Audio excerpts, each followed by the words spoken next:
Thunder cracks over an abandoned Chinese estate. In the pouring rain, a squad of dudes draped in pitch-black robes stands completely frozen in the shadows. Lined up like ghosts, one of the cloaked figures breaks the dead silence, calling out to the empty courtyard. Puddles ripple under the heavy downpour. Hiding just out of sight, a totally drenched, mud-covered kid locks eyes with the mysterious squad. Suddenly, a dude rocking glowing red eyes spots him. He's completely baffled that some kid is actually surviving in this wrecked martial arts academy. But he steps up and respectfully calls him young warrior. With surprising chillness, the guy asks if his crew can crash there for the night to dodge the insane storm. The kid squints, totally sizing them up. He's low-key mind-blown that these intimidating strangers are being so polite, especially to a scrappy little kid like him. He figures they probably just see him as the unofficial caretaker of this busted-up academy. Matching their vibe, he throws them a nod and welcomes the crew inside. He figures they aren't villains, casually dropping the lore that he's been camping out in this empty dojo for years. He tells them they can chill literally anywhere, but sets one hard boundary: keep out of his personal sleeping pavilion. The squad bows in, thanks for the hospitality. The red-eyed boss immediately barks an order to his boys, telling them to stay far away from the kid's turf. He tells them to post up literally anywhere else, demanding a verbal confirmation from the crew. A booming "yes sir" echoes through the rain before the shadowy figures scatter into the ruins to claim their spots. As they move, the kid catches a glimpse of the character stitched on their robes, Tang. Wait, are these guys from his own clan? He's dying to know what their deal is, but honestly, he's got bigger fish to fry. He dips back to his own room, minding his own business. The whole heavy, mysterious vibe instantly vanishes the second he steps inside. It's dinner time, and this kid is absolutely hyped. He practically skips over, calling the whole squad to come grab grub. Sitting dead center in the room is a massive clay pot. He pops the lid off with a massive grin, revealing this freaky little brown bug that looks like a mutated cricket. Man, I almost missed dinner time, he mutters. These little dudes gotta be starving by now. Next, he yanks the lid off a second pot to reveal the main attraction: an absolutely massive, wicked-looking spider known as the Black Earth Tiger. This thing is a rare tarantula straight out of Hainan, China. It's an absolute unit of a species that can easily hit 20 centimeters across, rocking insane stripes that make it look like a literal tiger. Whipping out some chopsticks, the kid snags a bug and dangles it right in front of Black. While the beast chows down, the kid gets super soft, thanking the giant spider for hanging with him. Seriously, I'd have lost my mind out here without you guys, he whispers, totally meaning it. Black absolutely demolishes the snack in seconds, and the kid just beams, loving every second of it. It blows his mind that this terrifying monster used to be the size of his fingernail, but now it's already molted twice. The spider had seriously bulked up.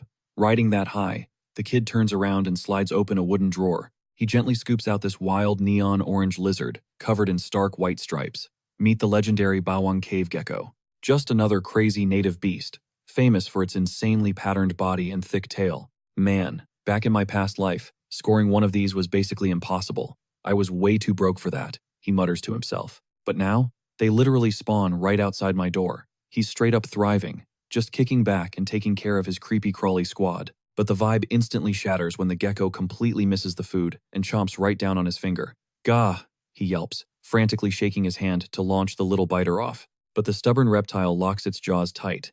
That sudden flash of pain instantly triggers a brutal flashback to his past life, right before he respawned in this kid's body. Back then, he was an absolute unit on YouTube, a massive content creator pulling over 1 million loyal subs.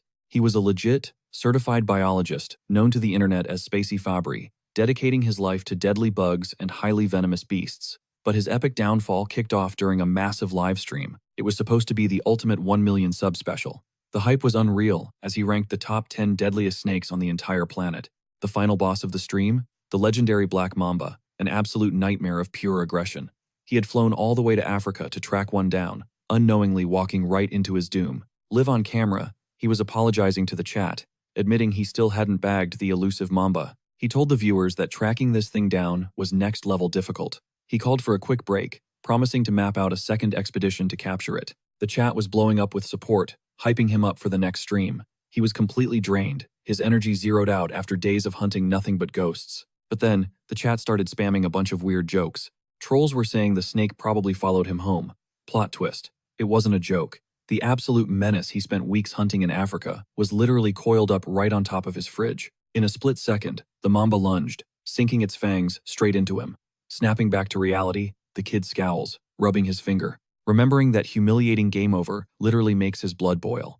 After risking his life out in the wild, getting clapped in his own kitchen was exactly how his past life ended. Meanwhile, cutting back outside, one of those ancient cloaked dudes is lurking right by the kid's front steps. He taps on the wooden frame, calling out for the young warrior.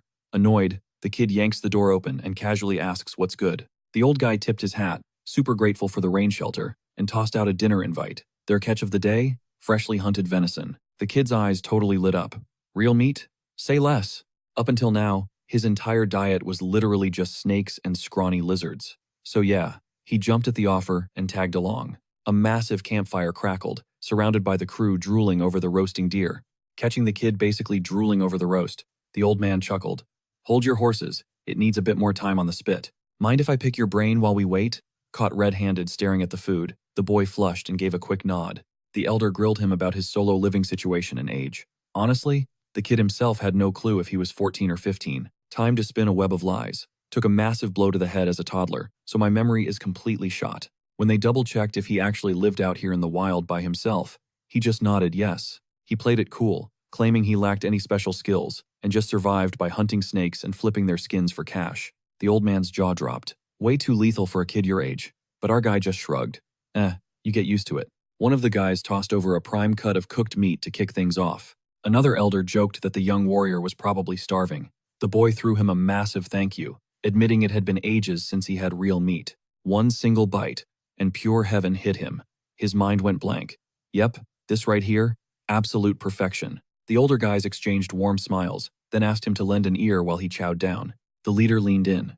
They were hunting something specific, wondering if he had spotted anything freaky out here. At first, the old man held back the juicy details, but a white-haired elder nudged the patriarch. Since the kid basically saved their hides from the rain, why not spill the tea? Plus, it's not like the boy would fully grasp it anyway, and living isolated in the sticks, zero chance he leaks the intel. The patriarch gave a slow nod to his father and finally dropped the bombshell. We are tracking down a massive centipede, rocking a blue mark. Hearing that, the kid totally froze. The legendary blue spot centipede.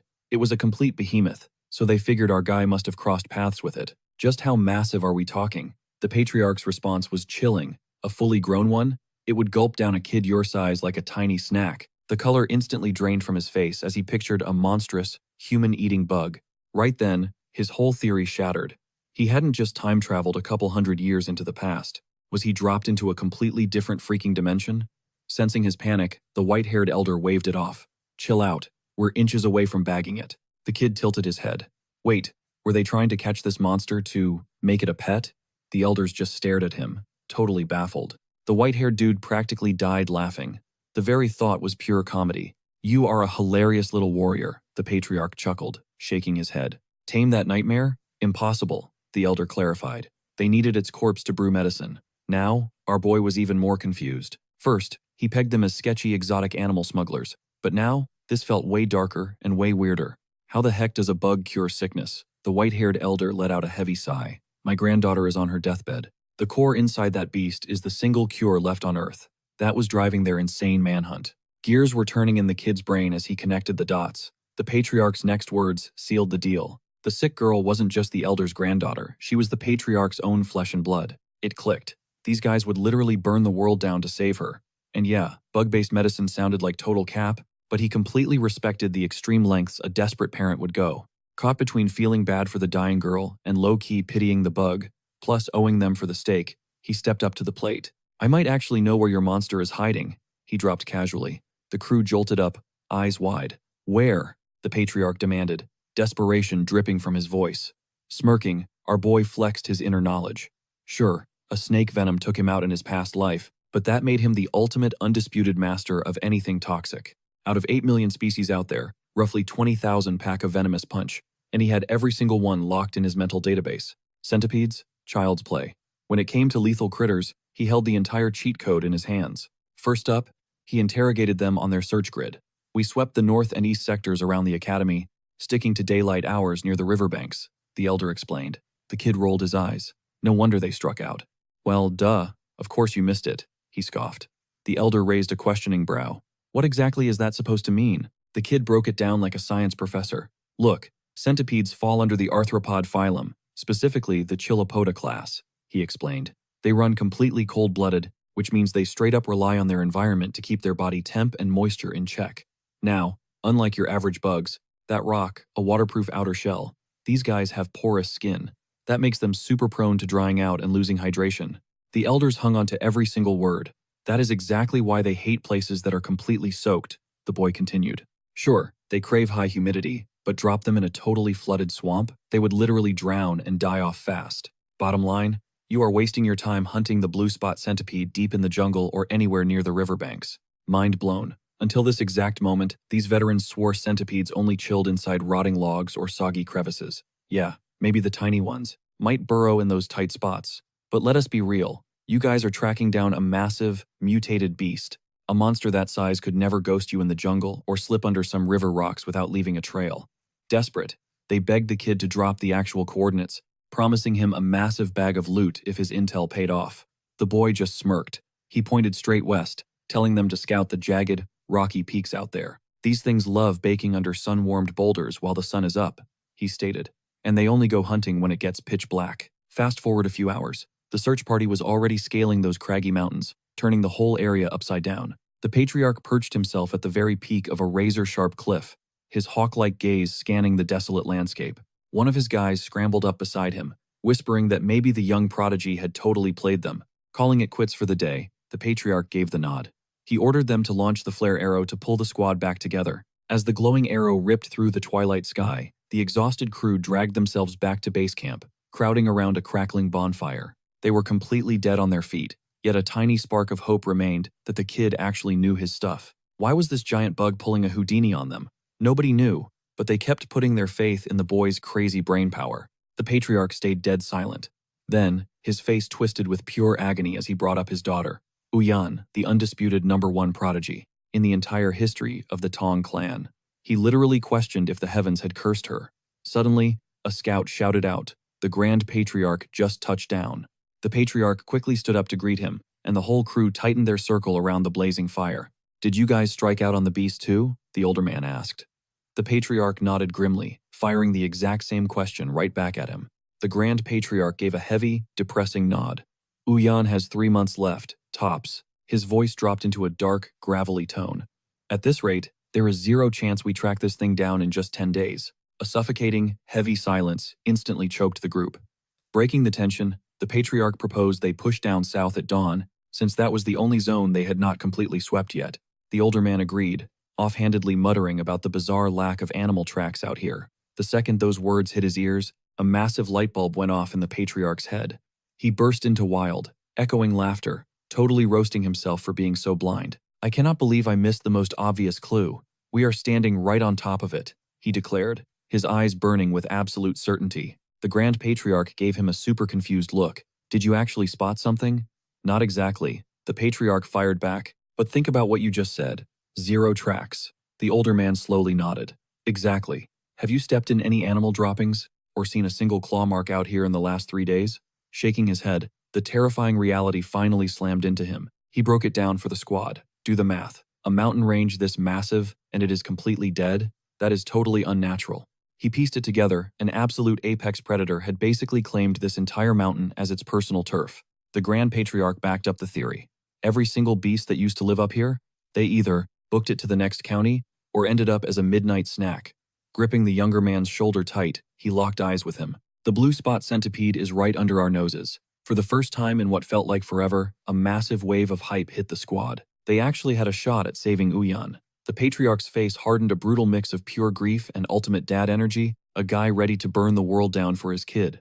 But right at that exact second, the entire mountain started vibrating. Everyone instantly drew their weapons as pure panic flooded the camp. Massive, jagged fissures ripped right through the dirt. The ground under their bonfire literally caved in and then violently exploded upward. Total chaos and absolute terror paralyzed the crew as they scrambled to figure out what was popping out of the dirt. A giant, armored leg, violently stabbed through the topsoil. Then a second one. The men could only point, completely frozen by raw fear. Even the legendary Grand Patriarch felt ice water pump through his veins as dozens of terrifying limbs erupted from the crater. There was zero mistaking it, the blue spot centipede had arrived, and it was an absolute unit. Meanwhile, miles away back at the academy, the kid just groaned as explosions echoed in the distance. "Why are they being so extra?" he mumbled to himself. I literally just gave them a map pin, and they are out there nuking the entire mountain. Still, a massive grin crept onto his face. He was completely hyped for the show, a centipede massive enough to gulp him down in a single bite. Being a massive nerd for venomous beasts, a wicked grin spread across his face. He was absolutely dying to witness this monster firsthand. Meanwhile, high up in the jagged peaks, the brutal clash had finally drawn to a close. The blue-spotted centipede lay dead, but the squad was completely battered and bleeding. They managed to carve out its core, a glowing sapphire gem, now resting safely inside a small wooden case. Tears streamed down the faces of these hardened warriors. At long last, Uyan's salvation was literally in their hands. The clan head commanded his father to rush the bleeding fighters back to Sichuan for immediate medical care. Blindsided, the Grand Elder questioned the sudden call. The leader locked eyes with him, his voice dead serious. "We write our grudges in blood, but we carve our debts in stone." That was their absolute code of honor. Reality crashed over the Grand Elder. He had been so blinded by the desperate need to pull Uyan from the brink that he completely ignored the bleeding men around him. Bowing his head, he conceded, "You speak the exact truth." They made a vow right then and there to treat the rookie fighter like absolute royalty and hand him a blank check for his bravery. Meanwhile, back at the academy walls, our boy was dealing with a completely different kind of chaos. 3 tiny, neon yellow critters were absolutely swarming him with affection, but these were not exactly normal pets. They were literal, baby blue-spotted centipedes. Honestly, they looked like fuzzy little caterpillars, especially as they nuzzled right up against his cheeks. He glanced over at his wooden storage box. Just last night, he had wiped the shells spotless and popped them onto his bedside table. Come sunrise, they had completely busted out. One of the creepy crawlies was literally snoozing dead on top of his hair. He knew they were alive in there, but this hatching speed was totally insane. Staring at the bugs glued to his clothes, he tried to carefully peel them off his shoulders. Huge mistake. They clamped down harder. To them, he was basically daddy. Let us hit rewind for a quick second to last night's madness. The kid had been obsessing over this mutant breed of insect, the kind that could literally use him as a midnight snack. Pushing into the beast's actual territory was his ultimate flex, a pure test of pure guts and grit. Driven by relentless hype, he went hunting for the monster. But after kicking up dirt in frustration, his foot connected with a random bug. He tripped, sending his fire torch crashing into the mud, yet a massive wave of relief washed over him. The 3 precious eggs he had looted were completely unharmed. Thank heavens the heavy storm had passed, or that mud would have ruined the entire haul. Knowing the clock was ticking, he scrambled to his feet. Tucking the fragile loot securely against his belt, he whispered a vow to scrub them down the second he hit home base. Snap back to current reality. Missing out on the giant boss monster sucked, but securing its offspring was a massive win. He begged the squirmy babies for just an inch of personal space. Since these bugs ran on 0 calories until their second molting phase, grocery shopping was not on the to-do list yet. Still, walking around in a living bug suit was getting seriously awkward. Then, a genius light bulb went off. Water. If he took a full plunge, maybe they would naturally detach. Smirking, he headed straight for the bathhouse. The infant bugs had absolutely 0 clue what a shower was, but one of them actually shivered like it knew exactly what was coming. Fast forward a couple of hours, and the Grand Elder rolled up to the campus grounds. Stepping up to the private quarters, he rapped his knuckles against the wood, calling out for the teen badass. Dead silence. After letting the room sit quiet for a beat, he just twisted the handle and let himself in. The room was a literal apothecary. Dried weeds, stacked vials, and bizarre potions everywhere, which instantly sparked a wild theory. Was this combat prodigy actually a secret medic? Guilt suddenly hit the old man for trespassing, and he pivoted to dip out. But a weird scratching noise completely froze him in his tracks. It echoed from a sealed clay jar. Curiosity winning over manners, he popped the lid off. Boom.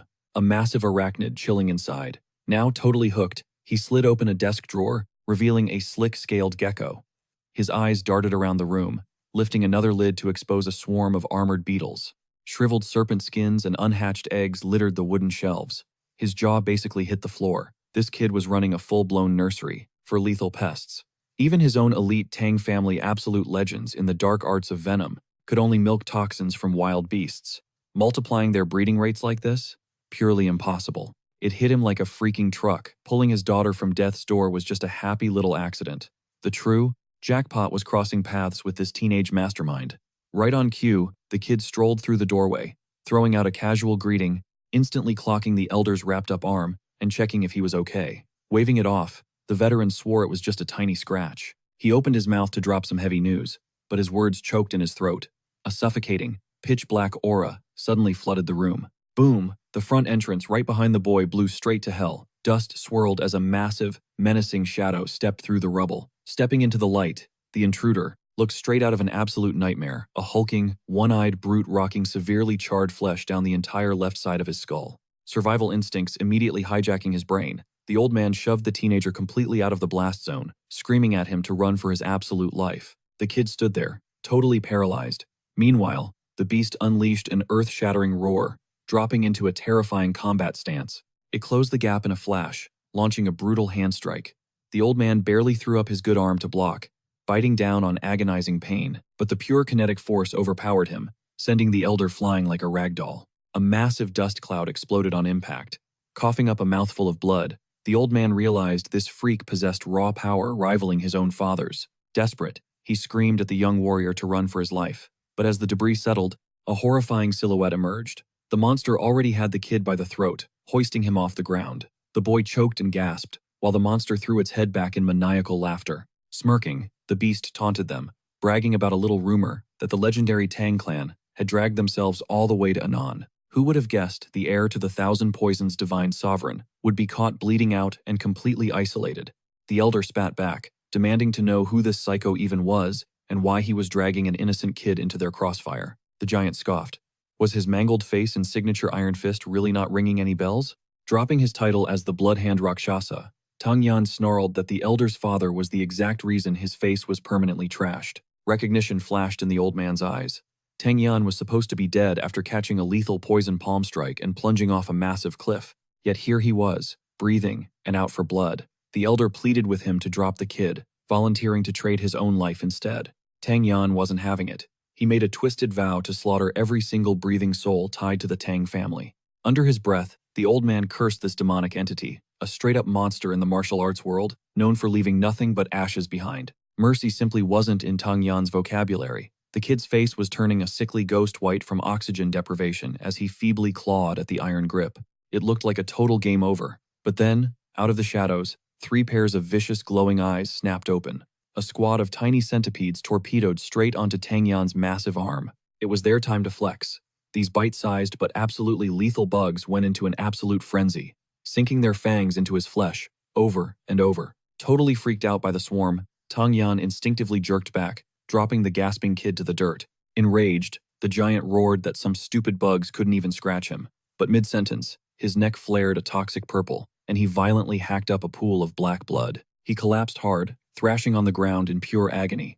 The kid just stared wide-eyed, completely stunned that this absolute unit was suddenly a lifeless corpse. Backing away slowly, he nervously asked the elder if that guy was seriously evil. The old man, still processing the absolute chaos he just witnessed, was totally speechless. His jaw was basically on the floor, but slowly, a massive, knowing grin spread across his face. This kid wasn't just some random bystander. He instantly knew he had to recruit this kid into the Tang clan, no matter what. Fast forward a few days after Tang Yan's spectacular downfall, a heavy sigh broke the silence. Our young hero was playing nurse, gently pressing a cool, damp rag against the resting elder's forehead. The old man mumbled a weak thank you, but the kid just brushed it off, casually suggesting that instead of being grateful, the geezer could finally drop the coordinates on where his squad was hiding out, so he could reunite with them. Then reality hit him.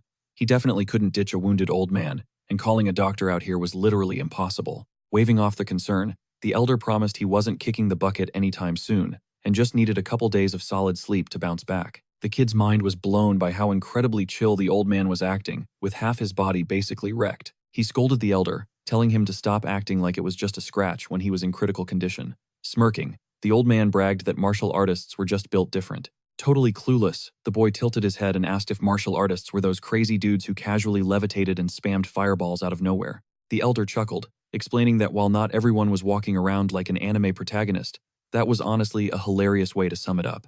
Our main guy was absolutely starstruck. It hit him right then. This was the ultimate reality check that he was deeply stranded in a whole different dimension. Because honestly, house-sized centipedes didn't belong in normal reality. Breaking the silence, the elder admitted he owed his entire existence to the kid who clutched up and saved him. Pushing past the pain, he gave a proper, formal introduction.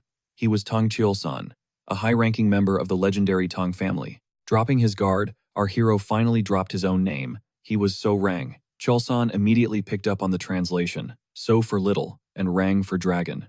Little dragon. He honestly thought it slapped. Leaning in, Cheol-san admitted he had a mountain of questions, and So Rang just nodded, giving him the green light to ask away. Cheol-san got straight to the point. Were those freaky little bugs hiding in his clothes actually venomous? Gently petting the tiny creature's belly, So Rang confirmed that yeah, they were packing serious heat. They were the infamous blue-spotted centipedes. That name drop made Cheol-san literally shoot straight up in bed. Mind completely blown, he demanded to know how on earth a random kid managed to tame those lethal beasts. He added that he'd spotted a whole bunch of other toxic creepy crawlies lurking around while he was recovering, asking if the kid was running some kind of secret monster breeding operation. So Rang chuckled, warning him it was going to be a massive lore dump, and asked if he was ready for story time. Cheol-san swore he was all ears. Taking a breath, So Rang kicked things off, starting right from the moment he found that very first glowing blue egg. By the time he wrapped up, Cheol-san just stared, needing to double-check that this crazy kid seriously hatched the apex predator from scratch. Smirking, So Rang just gave a confident nod. When Sorang casually dropped the exact time that egg would hatch, Cheol-sang's brain completely short-circuited. How in the world did this kid pull that off? Sorang just told him to hold his horses. Sliding open a wooden drawer, he proudly whipped out 2 little lizards. The first one rocked a standard brown body with flashy yellow and white stripes down its tail. Just your basic striped reptile. But the second one? Sorang explained his selective breeding process, focusing on the ones with thicker white bands. The result was crazy, a brown lizard sporting a pure, solid white tail. 0 stripes. Cheol-sang stared wide-eyed, asking if Sorang had literally custom-engineered that color palette. Blushing slightly, our boy cheerfully nodded, admitting he only did it because it looked aesthetically pleasing. Cheol-sang snapped back to reality, immediately asking the million-dollar question. Could Sorang crossbreed highly toxic creatures to spawn an entirely new, mega-lethal species? Sorang paused, gears turning in his head, realizing the math actually checked out. He broke it down, explaining that if they pinpointed the strongest toxins, synthesizing a super poison was totally doable. He barely finished his sentence before Cheol-sang practically screamed, "Are you serious right now? Is that actually viable?" The sheer hype radiating from the old man caught Sorang totally off guard. Without missing a beat, Cheol-sang aggressively recruited him to join his clan. Sorang stood there absolutely bewildered, but Cheol-sang dialed up the bribery, swearing that if he signed on, they would dump their entire martial arts arsenal into his brain, hook him up with endless premium elixirs, rare herbs, and literally any poison he craved. The elder hyped him up, claiming a genius like Sorang could easily tame or breed the top 10 legendary toxic beasts of the Central Plains. And just to sweeten the deal, Cheol-sang leaned in with a smirk, adding, "Not gonna flex, but backing us means you get a shot at meeting one of the Central Plains' 3 most gorgeous girls." Sorang immediately threw his hands up, yelling, "Hold up a second." He demanded the elder repeat his last sentence. Amused, Cheol-sang chuckled, noting that youth could not hide a man's true instincts. He started yapping about these legendary beauties, but Sorang ruthlessly cut him off. "Scrap the girls. Tell me more about those top 10 venomous beasts. Are we talking blue-spotted centipede levels of cool here?" Cheol-sang smirked and promised him, "Absolutely. Sure, your little blue-spotted bug is a powerhouse, but it is basically bottom tier compared to these absolute monsters. We are talking massive scorpions, glowing golden frogs, literally whatever wild stuff you can dream up. The reality goes way harder." A satisfied grin crept onto Cheol-sang's face as he watched the bait sink deep. The young warrior's eyes were practically sparking with obsession. Cut to 2 days later, where the entire Tang clan was having a collective meltdown over the sudden comeback of Takong, the bloodhand Rakshasa. Cheol-sang broke down how the villain had been grinding in secret, polishing his lethal techniques, until his power level was terrifyingly close to his father's. The clan officials put 2 and 2 together. If their patriarch nearly died to this guy, Takang must have cracked the realm of 10,000 poisons. They started praising the patriarch for securing the win, but he instantly shut that down, dropping the massive plot twist that he was not the one who packed Takong up, but rather, this random teenager did. The Tang elders were completely floored. One dude immediately lunged forward to aggressively shake Sarang's hand, endlessly thanking him for saving the boss of the Sichuan Tang clan. They even started questioning if Sarang was actually some ancient master, using a hardcore anti-aging technique. Utterly lost, our boy shot Cheol-sang a desperate look. Catching on to the awkward vibe, the patriarch nudged Sarang to drop a live demonstration. The clan elders sensed the flex incoming and locked their eyes on the kid.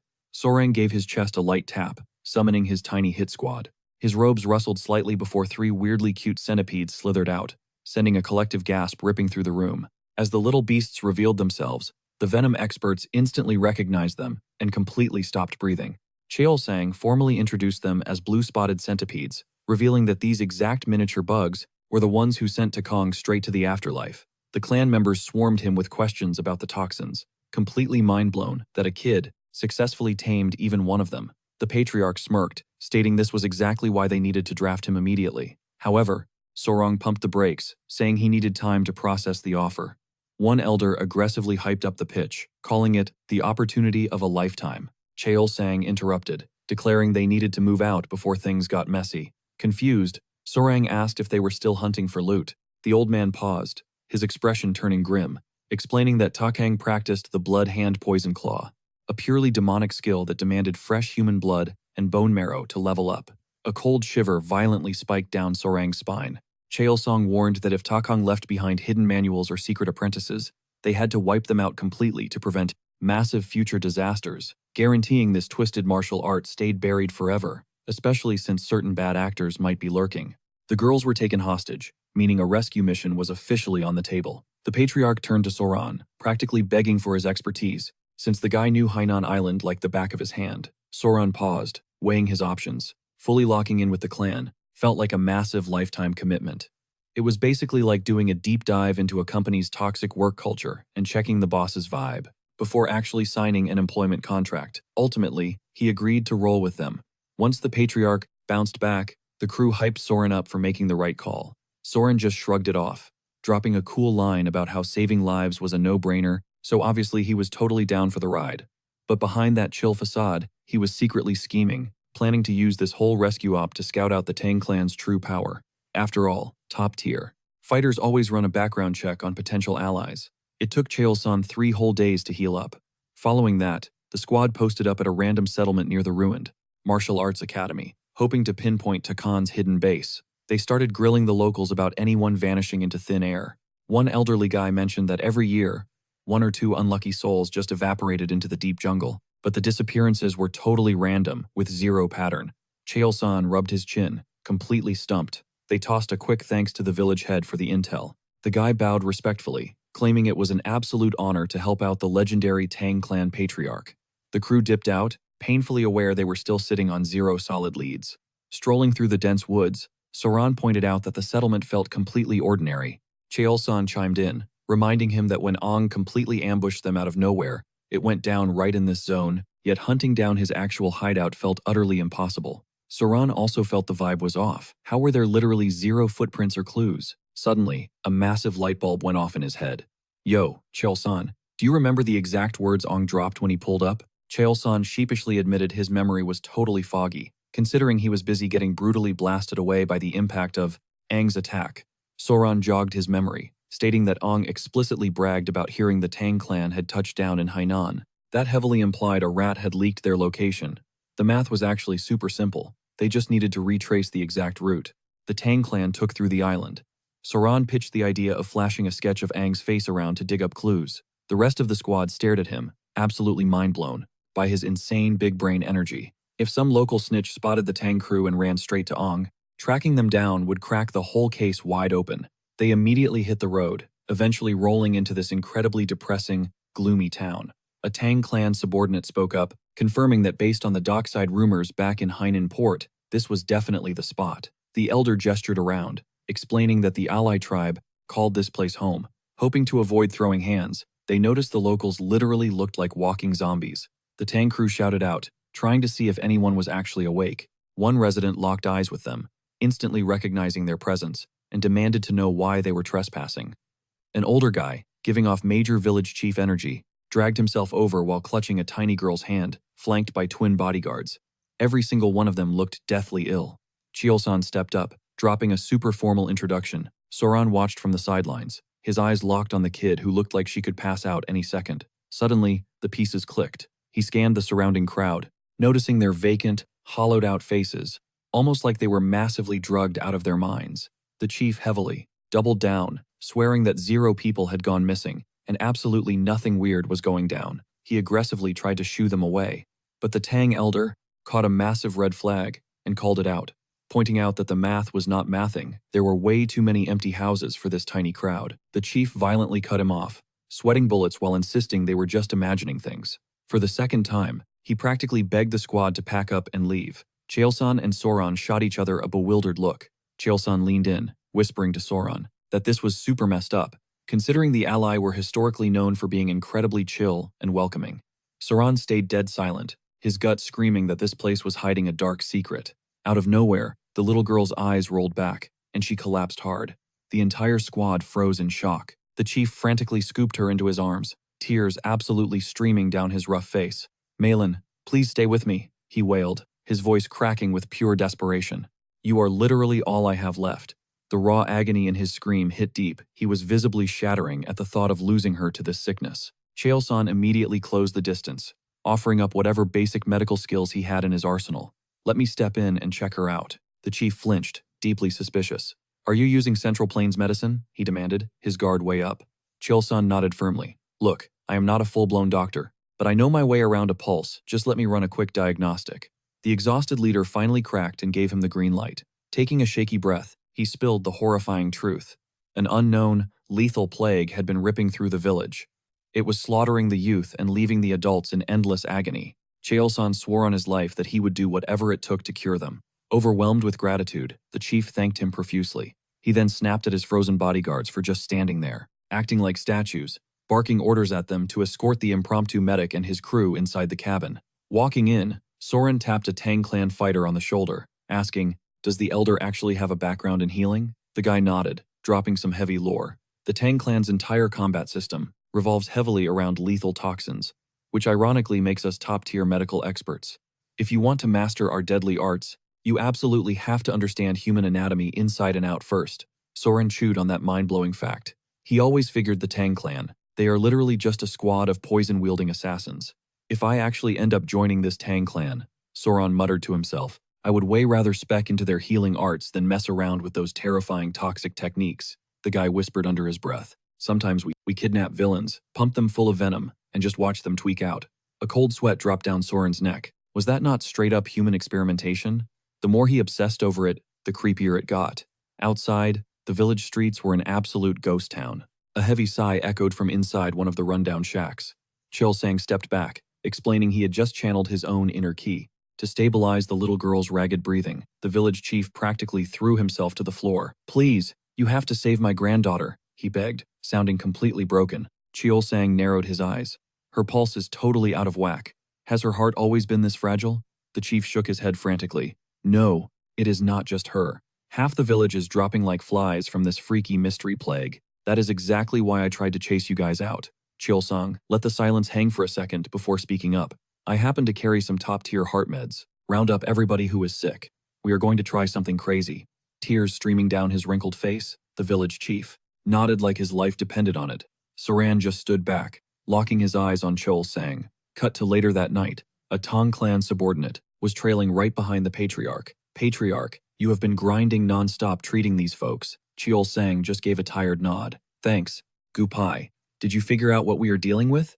Gupai broke down the symptoms. "It is totally bizarre. Total burnout, bulging eyes, a low-grade fever, and a pulse that is all over the place. The worst cases are literally experiencing heart failure." Chaelsang furrowed his brow. "Where did Soren go?" "Probably passed out after carrying the team all day," Gupai replied. "I left the kid crashing in his room." Chaelsang nodded. "Makes sense. Dude has been keeping up with us without a shred of martial arts training, so naturally, he is dead on his feet." He decided to go check on the kid himself. Gupai led the way down the hall. Pushing the door open, they found Soren completely knocked out, snoring into the mattress. His 3 pet centipedes were chilling quietly in a woven basket right next to him. Chaelsang's eyes suddenly darted. He spotted something moving. Without a second thought, the patriarch closed the distance, wound up his hand, and smacked the living daylights out of Soran's cheek. Soran jolted awake, like he had been electrocuted. "What the actual hell?" he screamed, clutching his burning face. He glared daggers at Chaelsang. "Why would you do that? That freaking hurt." The old man did not even flinch. "You had a bug on your face." Soran narrowed his eyes. "Yeah, right. I do not believe a single word coming out of your mouth." Chaelsang let out a heavy sigh. "Look, kid, I just came to check on you before turning in, and I saw a creepy crawler chilling on your mug. This whole area is crawling with venomous pests, so my instincts just took over." He flicked the dead bug over for Soran to see. Soran's eyes went wide. and the puzzle pieces instantly snapped together in his brain. Hold up, Cheol sang. You said all the patients were dealing with irregular heartbeats, right? The patriarch nodded. Soran stared at the crushed insect, and a smirk crept onto his face. Bingo. I know exactly what is wrecking this village, he said, pointing at the carcass. This nasty little guy is a kissing bug. It falls under the Reduviidae family of insects. A kissing bug? Yeah, it gets that weird name because it loves to bite right around your eyes or lips, stealthily slurping your blood. Way worse than any mosquito. People also call it the vampire bug or the assassin bug. The Tang clan duo was stunned into dead silence. Soren did not miss a beat. The bite itself is not the issue. It is what is hiding inside its gut. This thing is packed to the brim with lethal parasites. He paused for dramatic effect before dropping the absolute bomb. This plague is American trypanosomiasis, better known in the medical world as Chagas disease. The room went completely pin-drop silent. This bad boy easily ranks among the top 7 deadliest diseases known to mankind, Soran declared. He whipped his head toward the village chief. Tell me, are the village dogs acting sluggish too, getting tired super fast? The chief nodded instantly. Yes. Does that mean we can save my granddaughter? Soran took a deep breath. 100%. We just need the right treatment. Cheol Sang cracked a massive grin. Looks like we nailed down the root cause. Gupai nodded, a new level of respect in his eyes. No kidding, this kid is hiding some serious big brain energy. Soren caught them exchanging that knowing look and instantly put his guard up. Okay, what are you guys plotting? Cheol Sang just smirked. He casually reminded the boy exactly who he was dealing with. The legendary Tang clan. Soran scowled, visibly annoyed and totally lost, which honestly just cracked the older guys up. Cheol Sang shifted gears, breaking down the dark lore of Gu, basically weaponized venomous parasites and dark magic, bred by absolute psychos back in China. These twisted individuals used infested bugs to inflict mind-bending torture, or literally puppet other human beings. Soran was completely mind-blown. Cheol Sang nodded grimly, pointing out that countless martial arts masters had been brutally taken out by Gu or brainwashed into committing unspeakable crimes, like slaughtering their own flesh and blood, or becoming mindless attack dogs for these evil overlords. Because of that nightmare, martial artists everywhere had been hunting, desperately for an ultimate counter-poison. Cheol Sang revealed they were talking about legendary cures that could violently purge the Gu, straight out of a victim's system, or just melt the parasite from the inside out. It finally clicked for Soran. Then, Cheol Sang hit him with a question. Who on earth could possibly pull off crafting a god-tier cure like that? Without missing a beat, the patriarch proudly flexed that, obviously, it was the mighty Tang clan. He confidently declared they possessed an elixir so potent it could dissolve a worm the size of a grown man's fist. A tiny bug chilling inside a human body? Barely a threat.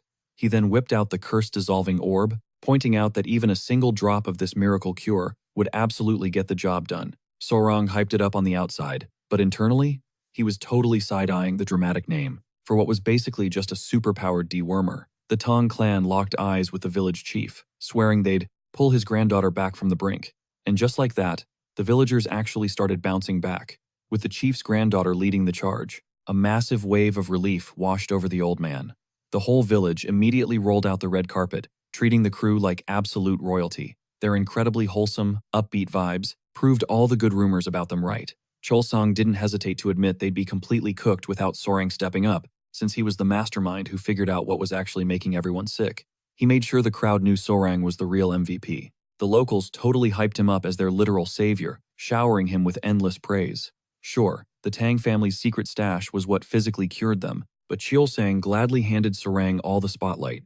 Seeing the kid get so much love honestly melted the tough guy's heart, making him feel like they were cheering for him instead. The overwhelming gratitude hit Sorang right in the feels, especially when the crowd started tossing him into the air, like he just won a championship game. Once things cooled down, the village chief pulled Cheolsang aside, bringing up their hushed chat from back when they first entered the town. Cheolsang raised an eyebrow, and the chief finally spilled the tea about the missing locals, his memory suddenly clicking. Cheolsang demanded all the details. Desperate to return the massive favor, the old man dropped a deeply unsettling story he'd picked up from a local woman. She originally hailed from a neighboring settlement and had warned him about a terrifying tragedy that struck years ago, leaving several people vanished without a trace. It sounded like they finally stumbled onto a solid lead. Cheolsang demanded the exact coordinates, and the chief pointed dead west. The second they arrived, the foul stench of rotting flesh violently assaulted their noses. Bingo, they hit the jackpot. Cheolsang scanned the horrific wasteland. Rotting corpses, trash, and crawling bugs littered the dirt, while a toxic haze practically choked the air. Gunpei frantically warned Sorang to look away from the absolute bloodbath, but the kid's eyes were already glued to the carnage. One of the guys jokingly pointed at something bizarre, a random golden chicken leg, but he was dead wrong. It was actually a mythical bird chilling in the ruins. This thing was rocking a vibrant golden tail and a crazy neon blend of purple, pink, and black feathers, giving it this insanely majestic, otherworldly aura. Disgusted that this flashy bird was literally disrespecting the dead, one of the hot-headed grunts scooped up a rock to chuck at it. Cholsang lunged to stop him, but the rock was already airborne. It completely missed the target, but definitely succeeded in pissing off the creature. The guy was raging, but Cholsang slammed a heavy hand on his shoulder, his instinct screaming that they just messed with the wrong beast. The bird violently snapped its wings open, unleashing a thick, neon cloud of toxic mist. Sorang's jaw dropped as he watched the deadly gas literally melt the solid bones on the ground. Someone immediately clamped a hand over his mouth to shield him, while Cholsang screamed at the squad to run for their lives. Yanking Sorang to safety while covering his face, Cholsang revealed they were dealing with a Gino, the legendary poisonous feather bird. After sprinting to a safe zone, the panicked squad huddled around their leader. Cholsang broke down exactly what they were up against. He described a massive 5-foot wingspan, a razor-sharp bronze beak, and a torso packed with lethal purple plumage. The moment it flexed those wings in anger, the sheer toxicity of its presence would blacken and instantly slaughter everything breathing in its zip code. With a natural gold crown resting on its head, the beast looked like absolute royalty. Cholsang deadpanned that this was unmistakably a Gino. Sorang's eyes practically lit up like fireworks, eagerly asking if this was actually one of the 10 great poisonous creatures. Cholsang gave a grim nod, casually dropping that the Gino wasn't just on the list, it was at the absolute top, literally reigning as the king of poison. Sorang was buzzing with pure adrenaline. In his head, even the deadliest snakes and scorpions back on Earth looked like harmless pets next to this monster. He was absolutely mind-blown that walking, breathing biochemical weapons just freely roamed this fantasy world. Cholsang pointed out that the Gino was likely camping out here because the area was swarming with venomous snakes. Legend had it that this insane apex predator strictly snacked on the heads of venomous serpents. Sorang asked if running into one was a normal Tuesday. Cholsang scoffed, it was insanely rare. Like, maybe catch a glimpse of one once a century kind of rare. Sorang was utterly starstruck, making Cholsang highly suspicious of why the kid was getting so hyped. Then Sorang dropped a bomb, asking if they could actually capture it, completely short-circuiting the Tang clan members' brains. Cholsang let out a wild laugh, asking if the kid seriously had a death wish. Sorang confidently nodded, but admitted he wasn't trying to get melted by the toxic smog. A sly smirk crept onto Cholsang's face, catching exactly how obsessed Sorang was with the top 10 beasts. If he really wanted it that bad, Cholsang teased, there was a loophole. Sorang instantly perked up, completely shocked. Cholsang laid out the facts, explaining that anyone who fully mastered the Tang clan's secret poison arts practically became a walking cheat code, immune to all toxins, including the Gino's terrifying mist. With their signature martial arts, he could literally face tank any deadly substance in existence.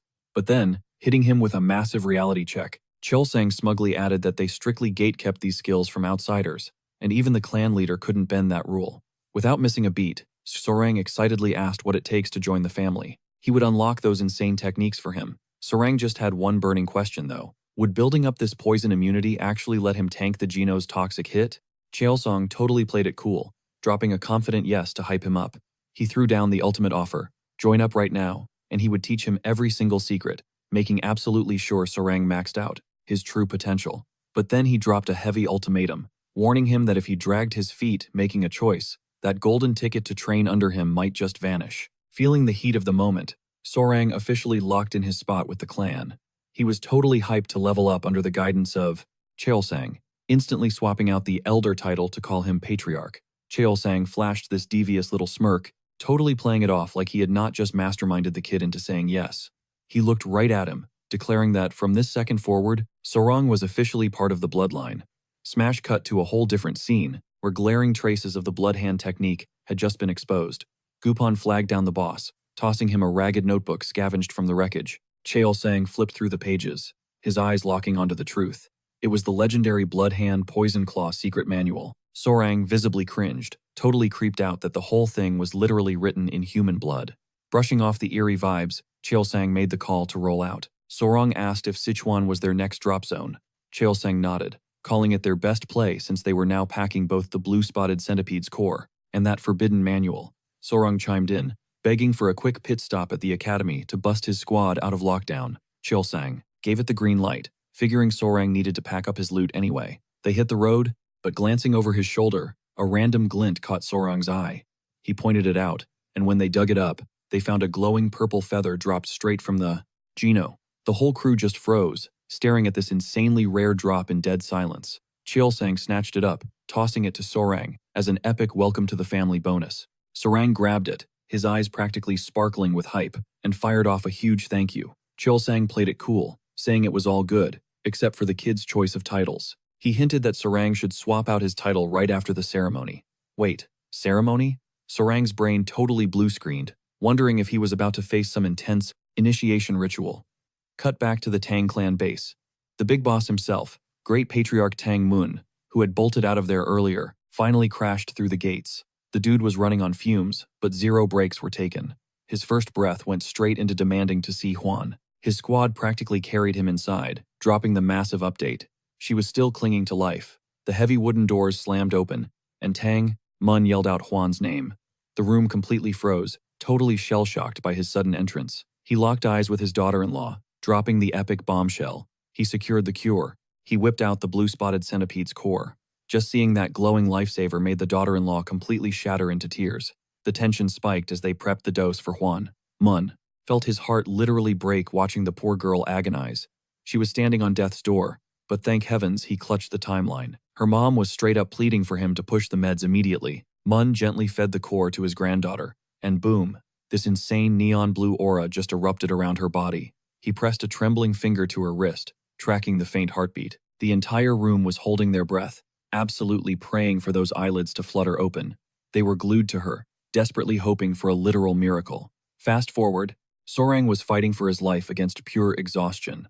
Like, he knew the Central Plains were massive, but this map scale was just ridiculously huge. Starting all the way from Henan, they hopped a boat down to Onju, dragged themselves through Nanjing, and after grinding out a grueling month-and-a-half road trip, they finally spawned in Sichuan, pulling up right to the Tang clan's legendary estate.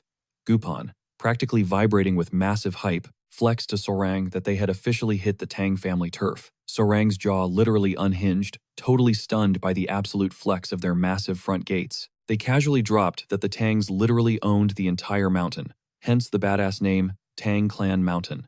Sorang gulped hard, his brain short-circuiting at that insane level of wealth. The entire Tang roster flooded out to welcome their patriarch back home. Sorang was completely shook, because the sheer headcount of their members was off the charts. He couldn't even fathom that every single one of these people was actually blood-tied to the Tangs. Suddenly, a girl rocking a stunning red outfit just dashed through the dense mob. She screamed out for her dad, absolutely bawling her eyes out. It was Huan. The pure, wholesome joy radiating off her was totally undeniable. And off to the side, Sorang was literally starstruck. Chulsang let out the biggest breath of his life, thanking the heavens his little girl was still breathing. Huan just crash-tackled him into a massive hug, whispering endless apologies. Sorang's jaw was completely on the floor over how unreal she looked. Like, the dude had actually pulled a literal celeb back in his past life, but he had never, ever crossed paths with anyone flexing an aura this blindingly gorgeous. Chulsang tapped Sorang's shoulder, dropping a smirk as he set up the ultimate intro. Boom, he presented his beloved daughter, Huan. Sorang's brain just straight up lagged. He stumbled over his words, asking if this absolute goddess was the catch Chulsang was hinting at earlier on their trip. Flashback to Sorang totally trash-talking some random weeds and flowers, which perfectly teed up Chulsang's legendary flower metaphor. Hearing this, Huan instantly turned beet red. Chulsang grinned, casually dropping the nuke that this stunning girl standing right there was the exact flower Sorang had been totally disrespecting. Sorang's soul literally left his body. A massive tidal wave of pure cringe washed over him as his epic screw-up finally registered. He literally never, ever imagined that he had just totally fumbled the bag on scoring such a top-tier match. The absolute princess of the Tang Syndicate was not just dropping jaws with her looks, but she was entirely lethal, famously feared in the streets as the poisonous flower, Tang Huan.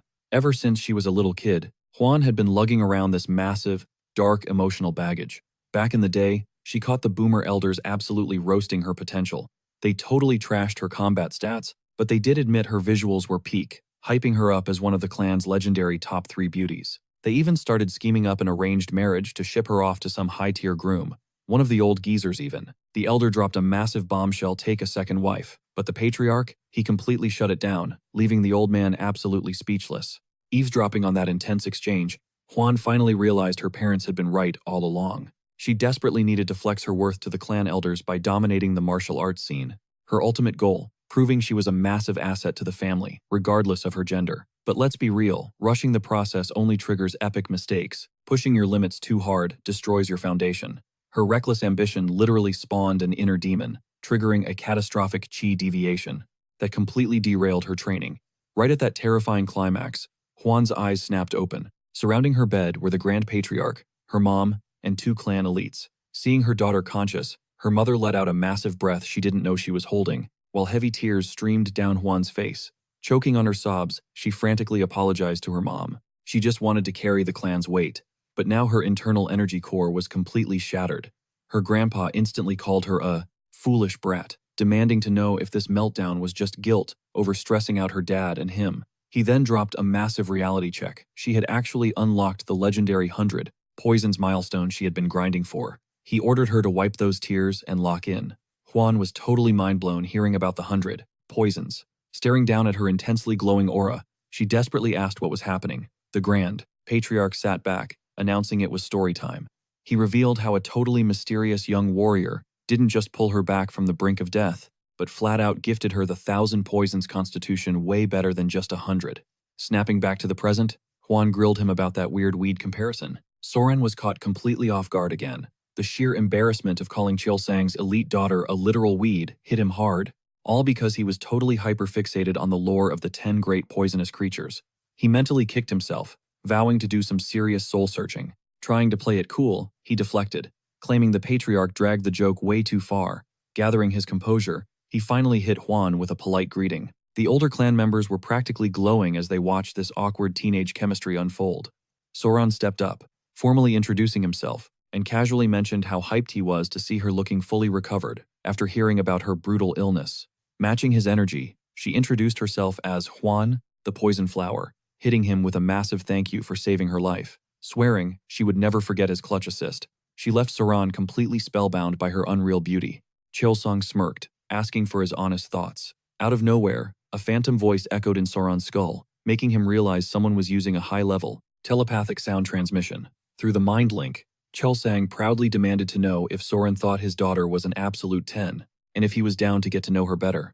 Flash forward a bit, and Soren was finally chilling in a massive, steaming bath. His deadly centipedes were just vibing peacefully in their basket nearby. Man was so completely drained, he felt like his HP was at 0 and he could pass out instantly. The exhaustion was written all over his face, but catching a glimpse of his creepy crawly pets, a smirk crept up, especially when one actually woke up and seemed to smile right back. Normally, these vicious bugs would latch onto him like glue.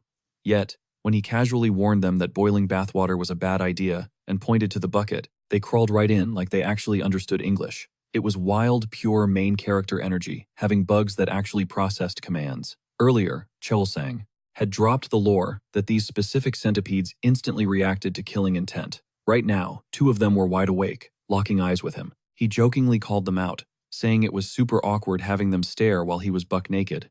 Hilariously, the 2 bugs immediately ducked into the bucket to hide, sending Soren into a fit of laughter. It triggered a flashback to Gupai, claiming these weren't just bugs, but literal spiritual beasts. He pinned that thought, vowing to deep dive into their crazy stats later. Meanwhile, over in another elite pavilion, the ultimate family summit was going down around a massive table. We're talking the Grand Patriarch, the current Patriarch, his wife, and Juan, all locked in a serious meeting. Chilsang broke the ice, officially announcing he was handing over the East Wing suite to the young warrior. Plot twist, that specific room was a super traditional setup, exclusively reserved for married couples. The Grand Patriarch raised an eyebrow, questioning if this kid's stats were actually that overpowered. Chilsang didn't hesitate to confirm, explaining that while it looked like a totally random NPC encounter, the real jackpot wasn't the coincidence, it was the guy's insane potential. He hyped up Soren's god-tier knowledge of toxic beasts, casually dropping the fact that the kid had actually managed to slay Ong. On top of that epic feat, he had tracked down mythic-tier mobs like the poisonous feathered bird, and literally incubated a clutch of blue-spotted centipede eggs with his own bare hands. Hearing this massive flex, the Grand Patriarch instantly realized his son had secured an absolute cheat code of an ally. The spotlight rapidly shifted to Juan, Cheolsang looked his daughter dead in the eye, dropping the bomb that he wanted this OP young warrior to be her future husband, straight up asking for her reaction. Huan's brain went into overdrive, processing the sheer weight of that proposal. The reality hit her like a truck, and she went dead silent. Armed with the ridiculously rare 1,000 poisons constitution, she was burning with the need to prove she was the ultimate asset to her bloodline. Breaking the silence, she told her dad she completely understood the assignment as a true member of the Tang clan, but if this guy wanted to claim her hand, she was going to test his worthiness herself. With that savage mic drop, she bolted straight out of the room, leaving Cheolsang drowning in a sea of pure awkwardness. Our boy Saran better watch his back because, gorgeous or not, this girl was basically a walking hazard. She was packing some serious emotional thorns too. Huan bolted out of there, completely crushed, now that she'd actually unlocked the body of 1,000 poisons. Giving up meant the elders would write her off forever. She made a hard call. It was time to put this young warrior under a microscope, analyzing everything from his combat chops to his actual vibe. Cut to Soren, totally stressing over his next move. Figuring she was probably holding a massive grudge, he turned to his literal centipede kids for some life advice. Out of nowhere, Huan pulled up looking absolutely breathtaking, totally catching him off guard. She dropped an apology and straight up asked for his hand. Cue the maximum awkwardness, he gave it to her like a golden retriever offering a paw, his face burning up. He stammered out that he didn't know why she was rushing things, saying couples usually take it slow and get to know each other first. He kept rambling about how there are actual steps to romance. Huan just stared at him, totally clueless about what he was getting at. When the light bulb finally clicked, her face went straight up crimson. Panicking, she scrambled to shut him down, yelling that he had it all wrong. The cringe hit Saran like a truck as reality sank in. The silence that followed was physically painful. Huan aggressively clarified that she wasn't hitting on him, she literally just needed to check his pulse. She figured her coming on too strong completely threw him off. Saran just wanted the ground to swallow him whole. Sitting down beside him, she tried to smooth things over, apologizing for jump-scaring him and acting so unhinged. She pointed out that even though he was just a kid and not even legal age yet, he actually had a really solid head on his shoulders. So, she spilled the tea. As Huan laid out her backstory, Soran tuned in completely. The whole thing sounded straight out of a medieval soap opera. Being the sole direct heir meant Huan was constantly dodging the toxic scheming of the side branches who were obsessed with securing the bloodline. The elders were basically plotting to auction her off to a top-tier husband. They were even crunching the numbers on how sore. Huan gave him a quick heads up, apologizing because she needed to run a little test on him. She made it crystal clear, no matter what she found, she had zero intentions of crossing him. He was literally her lifesaver, and she planned to treat him like absolute royalty or a sworn blood brother. Saran didn't even flinch. He just held out his arm, totally cool with letting her confirm whatever she needed to know. Locking eyes with him, Huan grabbed his wrist and pressed her fingertips right against his pulse. Suddenly, this intense blue aura flared up around her as she started dropping some heavy lore. She explained that the martial arts of the Tang clan aren't just something any random guy can pick up. You literally have to turn your body into a living sponge for deadly toxins. And while some warriors are built for it, others just crash and burn. That's exactly why these toxic arts demanded an insane, gradual adaptation process to the poison as your internal energy leveled up. Only the absolute freaks who could handle the whole package would actually hit peak mastery. It's a whole leveling system.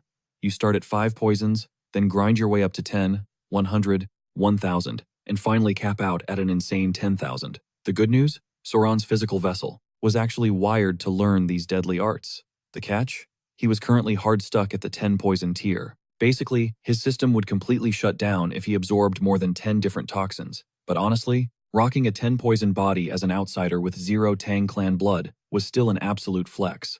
Hearing this, Soran's jaw practically hit the floor. Huan kept breaking it down, hyping him up by saying this tier automatically made him a top-class martial artist, which was literally the absolute ceiling for anyone without god-tier genetics.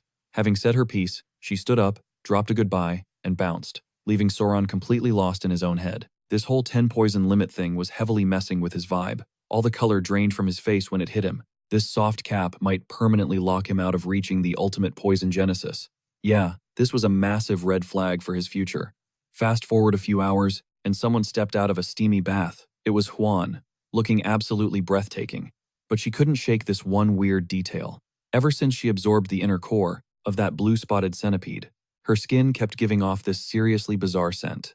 Even after scrubbing herself down multiple times a day, as she slipped into her clothes, she seriously started questioning if this lingering smell was straight-up karma for acting shady toward the guy who literally saved her life. Cut back to Soran, who was completely knocked out. Deep in his sleep, a mysterious voice echoed in his dreams, dropping a massive thank you for his pure kindness. Boom, it was Juan. Staring in absolute disbelief, he asked if he was trapped in some crazy fever dream. Juan just smirked, admitting it totally felt like a hallucination, but this was dead serious reality. She quickly dropped the lore behind her familiar face. She had actually hijacked the physical form of the girl who swallowed her inner core, a clever little trick to keep him from completely freaking out. Then she dropped the ultimate bombshell. Stepping into the light, she proudly announced herself as the literal mother of every single monster creeping around them. The blue-spotted centipede. Soren's brain just could not process it. Out of nowhere, 3 tiny girls walked right up to him. He figured they had to be her kids. He demanded to know how she was hijacking his dream space. She dropped a heavy truth bomb. She got brutally slaughtered, with zero mercy, leaving her helpless babies behind. Her pure, unfiltered rage literally pierced the heavens, anchoring her soul right inside her inner core. She confessed that while she was busy cursing the living daylights out of the girl who swallowed her core, a wild loophole popped up, a chance to finally settle the score, which dragged her straight into his subconscious. The only reason this crazy mind link even worked, he had been carrying her entire brood around this whole time. The realization hit Soran like a freight train. He was totally tangled up in this monster's tragic death without even realizing it. Zero planning on his part, but fate had basically tied them together. He locked eyes with the giant mother, and she hit him with one final, desperate request. Soran did not even blink. He gave his absolute word, whatever she needed. Consider it done. The mission? Babysit her little creepers until they reached full adulthood. Soran's jaw dropped. Wait a second. Did not these bugs basically go solo after shedding their skin twice once they left the nest? The monster mom broke it down for him. Her babies absolutely needed the key, radiating from her core until that second molt. Only then could they start hunting for raw, living key from other creatures to actually level up. Soran raised an eyebrow. Wait, did that mean these little guys had to stick to Juan like glue, since she literally ate the core? The phantom beast laid out the cold, hard facts. She had slapped a nasty hex right onto Juan. It made her body reek of this toxic stench, basically acting as the ultimate guy repellent and completely ruining any chance of her starting a family. But there was a catch. She would break the curse instantly, provided Juan let the babies drain the key from that trapped core. Plus, she dropped a massive hint. This was a total win for Soran. Sticking close to the toxic beauty was the ultimate cheat code to snatching her heart. Soran chewed on that for a second, then just cracked a smile. Nah, that was not his style. Manipulating a girl while she was down in the dumps? Hard pass. The monster mom was genuinely stunned by his absolute Chad energy. So, what exactly was his grand master plan to fix this entire mess? She hit him with a harsh reality check. Juan only chased top-tier fighters, and a regular spirit could not exactly hand over a supreme toxic beast core. Ding! A light bulb went off in Soran's head. He looked straight at the beast and told her to just trust the process, swearing up and down he would handle business. Cut to the very next morning. Soran and Juan were chilling side by side. Juan had already pieced the puzzle together. Her awful body scent was completely linked to that cursed blue core. Soran backed up her theory, dropping the ultimate solution. If she just let his tiny bugs latch onto her skin every couple of days to suck up that excess key, the nasty aura would literally fade out on its own. Juan hesitated, visibly conflicted, before asking the real question. Was he seriously carrying her through this for free? She knew he held all the cards and could have squeezed a massive payout out of her. Soran just gave a cool smirk. Kicking a girl when she was down? Yeah, no. He absolutely refused to be that kind of trashy guy. Juan was totally caught off guard. A wave of guilt washed over her, and she firmly stated she could not just keep freeloading off his kindness without giving anything back. Right then, her dad's old advice echoed in her head, and for the very first time, it actually clicked. Staring at Soran, it finally hit her. There was way more to a guy than just raw talent or flashy martial arts combos. Meanwhile, Soran's brain was working in overdrive. He flashed back to Juan, bragging about her super rare 10 poisons physique, meaning she was hard-capped at absorbing exactly 10 unique toxins. And then, it clicked. A crazy, genius plan. If she only had 10 slots in her inventory, they needed to be filled with the absolute rarest drops from the top 10, deadliest beasts in the Central Plains. Juan's eyes went wide at the sheer audacity. She totally misunderstood, thinking Soran's insane drive to level up was all for her sake. Her face instantly turned beet red. For Tong Wan, literally one of Murim's top 3 beauties and the iconic poison flower, nobody had ever flexed this hard just to impress her. Super flustered, she stuttered, asking if he even grasped the massive weight of what he was actually implying. Soran, looking completely clueless, just casually shook his head. Nope, Juan broke it down for him. This questline he just picked was absolute hell mode. We were talking a 10, 20-year grind, maybe even a whole lifetime. Soren's expression instantly dropped, the dread setting in as he started questioning if it was seriously going to take that insanely long. Juan, her cheeks still burning red, pointed out he was only 15. Fast forward 3 years, when he officially became an adult and hit the marriage market, if he somehow managed to solo even one of those legendary toxic bosses, she would be genuinely floored by his skills. She shyly dropped the ultimate hint. If he actually pulled it off, there might just be wedding bells in their future. After dropping that massive nuke, the panic set in, and she literally sprinted away. Soren, completely baffled, shouted her name.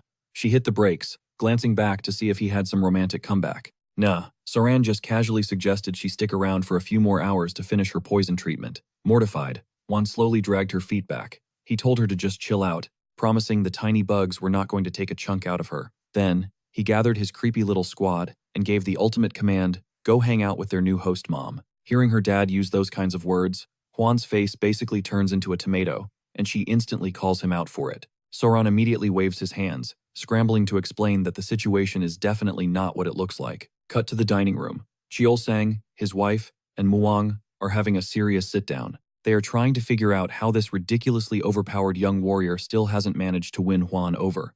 Muang spills the tea, mentioning he caught them together that morning and totally sensed a spark between them. But Juan's mom shuts that theory down, guessing her daughter actually gave Soren the cold shoulder. The guys chew on this for a second. Muang drops some wisdom, saying forced marriages always crash and burn. He insists they need to let the romance slow burn naturally. Taking the cue, Juan's mom pitches a genius idea. Why not make Juan his personal martial arts master? Forced proximity means they'd spend way more time together and build an unbreakable bond. Chiol-sang is completely on board. Then Muang takes it a step further, plotting to hit up the Elder Healer. He wants to score the legendary marrow and essence purifying elixir.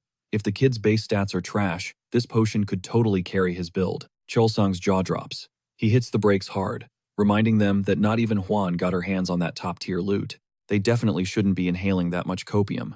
Muang nods, realizing he got a bit carried away. Speak of the devil, Juan suddenly announces herself at the door. Chiol-sang asks his daughter what brings her around at this hour, waving her inside. Juan freezes, her cheeks instantly flaring red when she realizes she just walked into a full family summit. She nervously clears her throat. Still blushing hard, she blurts out that she's down to do exactly what her dad suggested. Chiol-sang just blinks, completely, utterly lost. Her mom pats the seat next to her, hitting her with that gentle, knowing smile. She softly asks if the young warrior finally caught her eye. Juan turns into a stuttering mess, struggling to form a coherent sentence. Chiol-sang is leaning in now, dying to know what triggered this absolute 180-degree personality flip. Taking a deep breath, Juan finally spills. She reveals Soren literally swore to become the absolute strongest in the world, just for her. Now her dad is super invested, practically begging for the lore drop. Juan breaks down Soren's crazy situation. Despite having absolute garbage, innate talent, basically capped at the 10 poisons tier, the kid vowed to shatter his limits. He swore to hunt down and completely obliterate the 10 great venomous beasts in her name. Muang chuckles at the sheer audacity. Chiol-sang is totally blown away. Muang starts laughing out loud, fully respecting the young guy's massive main character energy. Juan's mom is basically swooning. Finding a guy with that kind of insane dedication is crazy rare. Juan admits she's totally into it, but she set a hardcore challenge. She told Soren she'd only put a ring on it if he bags one of those legendary venomous beasts before he becomes an adult. Now she's overthinking, wondering if her tsundere act was too vague. Her dad cracks a joke, saying she went way too easy on him. He claims she should have demanded at least 3 beast heads. Mom rolls her eyes, reminding them that teenage boys are practically blind to subtle hints. Juan panics a bit, asking if she needs to go spell it out for him. Her mom immediately shoots that idea down. She explains the master plan. If Soren stays clueless about them already approving him, he'll just keep grinding like a madman. Muang smirks, agreeing they should totally treat him like a future son-in-law behind the scenes, while keeping up a strict boss-level front. All that blood, sweat, and tears would officially lock him in as family soon enough. Meanwhile, cut back to the centipede mother. She's hyping Soren up for successfully rizzing Juan. Soren plays it cool, claiming it's all just pure grind and willpower. She flashes him a warm, grateful smile. Calling him her savior, she drops the heavy news that this is her final goodbye. Her dark karma is completely cleansed, and her soul is ready to log out of this world. But before she ascends, she offers to grant him one ultimate wish. Soren rubs his chin, thinking hard. Suddenly, he asks to see her true form. The centipede mother instantly gets flustered. She totally misreads the vibe, figuring it's a fair request. Assuming this teenage boy is just down bad, she nervously bares her shoulder and actually starts undressing. Soran goes wide-eyed, screaming inside as he asks if she seriously needs to strip. Now she's glowing bright red. Mortified, she stammers, asking if he wants her to stop. Soran is waving his hands. He frantically waved his hands, clarifying that was totally not what he meant. Off to the side, her adorable little babies literally face-palmed, covering their tiny eyes in pure second-hand embarrassment. He finally spelled it out. All he actually wanted was to witness the legendary true form of a blue-spotted centipede in the flesh. Realizing her massive mix-up, the mama centipede absolutely died inside from the cringe. Suddenly, a thick cloud of mystical smoke swallowed the entire clearing, and as the mist faded, her jaw-dropping monster form was finally unleashed. Soran literally stopped breathing, totally mesmerized by the epic reveal. Seeing her raw, untamed state had him completely hyped, and her colossal size was just mind-blowing. Bursting with total fanboy energy, he desperately asked if he could touch her armor, but he did not even wait for a yes before diving right in. He obsessively inspected her insane, waterproof exoskeleton, immediately spamming her with questions about her toxic venom stats, her razor-sharp legs, her antennas, and those terrifying fangs. She straight up warned him those things were lethal, but he just had to pet them anyway. The centipede mom was low-key stressing, wondering if her babies were actually safe around this guy. The way he handled them? Total menace energy. Not normal at all. It was wild and kinda hilarious seeing Soran literally drooling over these creepy crawlies like they were cute puppies. Cut to later, Chelson pulls Soran aside. For a chill tea session, he drops a bomb. He already got the full rundown from Juan, and from this exact second, they were locking him in as their official son-in-law. Soran blinked, totally lost, mentioning something about a 3-year waiting period. But Chelson shut that down real quick. He basically told him the wedding was a done deal the second he hit adulthood. Soran tried to pump the brakes, but Juan's mom was already hype, treating him like blood, and happily flexing her new title as his mother-in-law. Even Muang, the big boss, was grinning from ear to ear. He bragged that Juan bagged a top-tier husband, and that their clan was about to level up big time. Soran just stared at Muang, mind completely blown by how fast they accepted him. Weren't there supposed to be, like, strict trials for this? He wondered if this family just skipped the whole screening process. Rolling with it instead of fighting back, he bowed his head and said he was ready to learn from them. That's when Muang sparked up, declaring they needed to start grinding immediately. Chelson gave Soran a heads up. Before he could master the legendary Tang clan poison arts, there was a VIP spot he needed to see first. Soran tilted his head, asking what it was. The elders just flashed these knowing, hyped-up smirks. Chelson revealed it was the Hall of 10,000 Poisons, basically Soran's ultimate playground. He explained they had been waiting for this exact moment, so he could finally step into their most sacred vault as an official family member. Calling Muang Grandpa, Soran couldn't hide his massive grin. He was already daydreaming about an insane armory packed with 10,000 toxic concoctions. But then he caught a glimpse of Juan's side profile, and his brain just completely short-circuited. She looked drop-dead gorgeous. It brought up that old saying, about true beauty shining from an angle, and right there, he felt like he was staring straight at a masterpiece, ripped right out of a high-end museum. His face turned deep red, totally busting himself in front of his amused in-laws. Chelson teased him, joking that Soran was going to burn a hole through her face if he kept staring like that, reminding him that she was already his girl, yet he was still simping hard. His mother-in-law chimed in, saying he looked totally spellbound. Both kids instantly turned into blushing messes. Trying to dodge the embarrassing spotlight, Juan quickly told him to watch his step. Still completely flustered, Soran stumbled over his words, just stuttering out an awkward yes. Moments later, they pulled up to this massive, intimidating vault door. 2 absolute tanks, with insane builds, were standing guard, locked into position. A dude rocking the official clan robes stepped up, bowing deep to Patriarch Muang. Muang barked out the order, crack the vault open and show his new grandson-in-law the Hall of 10,000 Poisons. The guards instantly moved. Soran was taking mental notes. The security here was mad heavy, giving off straight-up medieval fortress vibes. The guy in the black robes shouted that the gates were opening. The 2 muscle-bound giants flexed every vein they had, pushing against the crazy heavy metal. The robed guy actually gasped, muttering that the doors swung wide way faster than usual today. Soran raised an eyebrow at that weird little detail. Once the vault fully opened, the 2 guards were completely winded, panting hard. The robed guide waved them inside. As they stepped through, Chelson dropped some lore. He explained that this insane iron door was forged entirely from Kunlun steel, an ultra-rare metal dragged all the way from the deep south. Forcing it open wasn't just a workout, it was a massive flex of honor. And inside, absolute paradise. The vault holding the entire Tang clan's legacy was packed to the brim with exactly 10,000 unique, deadly toxins. Muang hit Soran with a serious warning. Watch your hands, and don't touch anything stupidly. Soran nodded, saying he got the memo. Then, he had to ask, was there actually 10,000 of them in here? Chelson smirked and confirmed it, pointing out how insanely organized it was. Everything was sorted into tiers, paralyzing agents, sleeping drafts, and way crazier stuff. Of course, the older guys couldn't resist trolling the young couple one more time. Chelson told Juan to be Soran's personal tour guide, knowing damn well he'd pay way more attention if it came from her. Both of them turned red again, but she stepped up. Grabbing his hand, Juan dragged Soran straight toward the absolute deadliest stuff the Tang clan had. The elders watched them, like proud parents. She started by pointing out the key dissipating poison, a total nightmare for martial artists, because one whiff of that stuff just straight up deletes your energy. She warned Soran not to even breathe near it. Then she showed off the real nightmare fuel: the digestive tract, necrosis toxin, the spirit destroyer, the bloody pulp brew, and the iconic 7-step soul stealer. But the crazy part? She casually mentioned that none of these. They called it the absolute strongest toxin in their arsenal. So when the guy literally just handed Soran a tiny seed, our boy was totally baffled. Honestly, it looked like an ordinary tiger bean, but Juan shut that down real quick, hyping it up as the deadliest poison on Earth, second only to the legendary toxins of the 10 great venomous beasts. He dropped the lore, revealing this specific seed came from a plant that practically defined the entire Tang clan, the castor bean.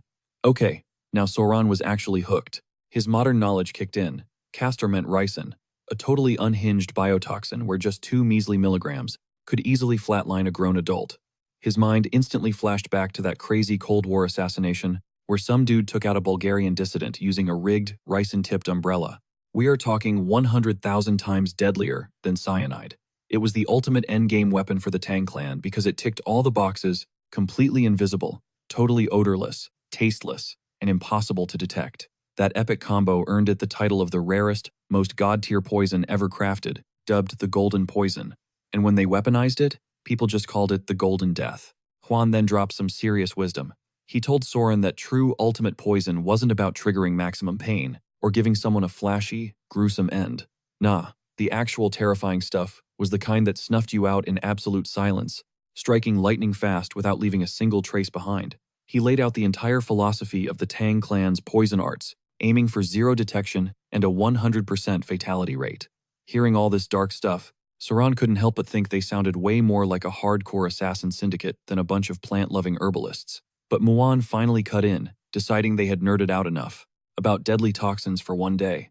She smoothly pivoted, asking if Soran wanted to go check out those venomous beasts he had been dying to see. She even threw out the ultimate offer, letting him personally manage their care with the clan's absolute financial backing. Translation? They were literally going to sponsor his crazy pet obsession. Soran was practically buzzing with hype, but right as they headed for the exit, a frantic messenger crashed the party. "Patriarch!" Gupai screamed out, totally out of breath from sprinting. The mood instantly shifted. Muan and the crew locked in. "Talk. What went wrong?" Juan demanded. Gupai was fighting for air, gasping out that the Patriarch needed to haul it over to the Black Turtle Pavilion right this second, he said in a full panic. Juan's brow twitched. "Give me a reason," the messenger stammered, trying to explain some messy drama involving a clan elder, but Juan just snapped, his temper flaring. What kind of garbage are those backstabbers plotting now? Soran just stood there, guessing they were probably talking about the annoying branch family members. Juan threw a dark look at Gupai, who finally managed to spit out the rest of the intel. Apparently, they were dealing with a massive double-header crisis. Problem 1, that premium medicine they shipped off to the Sichuan city lord totally flopped, and the guy fired back an angry letter roasting them. Before Gupai could even drop the second bomb, his eyes darted over to Soran, who just let out a heavy sigh. The messenger then spilled that the next issue was all about the haul of 10,000 poisons, and Muan instantly knew the rumor mill was already spinning out of control. They had to move immediately, but Muan absolutely refused to leave, without dragging Soran along for the ride. Cut to the Black Turtle Pavilion, where the boomer elders immediately spotted the Patriarch walking in, and instantly started throwing a massive tantrum over him, calling the shots without their permission. They were completely triggered that he dared to match Muan up with some random orphan who literally came from nowhere. Big mistake. That completely set off Chaelsun, who was absolutely not going to let them trash-talk Soran like that. Bro literally started glowing with this massive, menacing green aura, demanding to know if they were openly disrespecting his son-in-law. But the elders doubled down, whining that their complaints were totally justified. Juan, looking like he was 1 second away from snapping, flexed his authority, stating he made the call and practically daring them to step up if they had beef. The old guys panicked and desperately looked over at the Grand Patriarch, praying he would talk some sense into the current leader. They argued it was straight up reckless to hand over the keys to the 10,000 poisons to an absolute nobody with 0 track record. Juan wasn't having it, doubling down that his word was final. While the room was practically tearing itself apart, Juan noticed Soran standing there and quietly whispered an apology for the mess. Soren just rolled his eyes internally, thinking, "Bro, seriously?" But then he sighed, catching on that she was actually stressing over him, when honestly, he should be the one sweating right now. Then, plot twist, Soren actually stepped up to the plate. "Hey, my bad for crashing the party, but hear me out." He hit them with a brutal logic check. If everyone was throwing a fit because they thought he was a scrub, he just needed to flex his skills and prove them wrong in front of the whole council. The elders were practically glitching out in confusion. Soren calmly suggested that he should personally handle the beef with the Sichuan city lord to show them what he was made of. Juan leaned in, whispering, asking him what on earth he was plotting. Now, Soran usually hated the spotlight and actively avoided drama, but there was no way he would let these boomers ruin his chill pet breeding lifestyle. The elders, though, they were incredibly salty. They started ripping into him for cutting them off, straight up challenging him and asking if he even had a clue what the city lord's letter said before running his mouth. They immediately labeled him an arrogant nobody, running straight to the clan boss to complain about his bold interruption. These elders seized the moment to push their own agenda, claiming the family needed a son-in-law with a top-tier martial arts pedigree. Cheol Sun's wife was quietly seething in the background. Sorang just found these geezers absolutely delusional. Back in his past life as Spicy Fabra, he was flexing over 1 million subscribers, pulling 3,000 concurrent viewers every single stream. It clicked in his head. These guys still refused to accept his status as the Sichuan Tang clan's son-in-law. Basically, they were still treating him like a random houseguest. But coming from a massive internet fanbase, he was completely immune to brainless trolls trying to stir up drama for 0 reason. Sarang laid down the facts, reminding everyone that he literally rescued the clan's precious jewel, Lady Hua In. Oh, and let us not forget he also wiped the floor with Ta Kun Yong, the Crimson Hand Demon, and personally saved the Patriarch's life. He then hit the elders with a brutal question. Is trashing a literal lifesaver standard Tang clan hospitality? Honestly, Sorang knew their petty boomer rage was nothing compared to the toxic chat rooms he used to moderate daily. To him, this whole council meeting was just a cheap comedy sketch. Caught completely off guard, the flustered elders stuttered out pathetic excuses, claiming they only spoke out of sheer panic. Sorang inwardly cringed at their absolute lack of spine. Meanwhile, the Grand Patriarch was watching the kid, completely impressed by his swagger. One stubborn elder refused to quit, trying to argue that taking down Ta Kun Yong was pure exaggeration. But the Patriarch shut that down instantly, slamming a physical document onto the table as hard proof. The critic gasped for air. Every single jaw in the room dropped when they realized they were staring at the legendary Crimson Hand Toxic Arts Manual. Inked completely in actual life fluid, it was a 100% authentic relic, straight from the Crimson Cult. The Patriarch then hyped Sorang up, telling him to reveal the speckled centipedes. Sorang casually tapped his chest, gesturing for the haters to watch closely. 3 tiny, speckled crawlers happily wiggled out into the open. The elders immediately squirmed in their seats, looking visibly sick to their stomachs. The big boss clarified that these were actually azure speckled centipede hatchlings, being personally raised by his new son-in-law.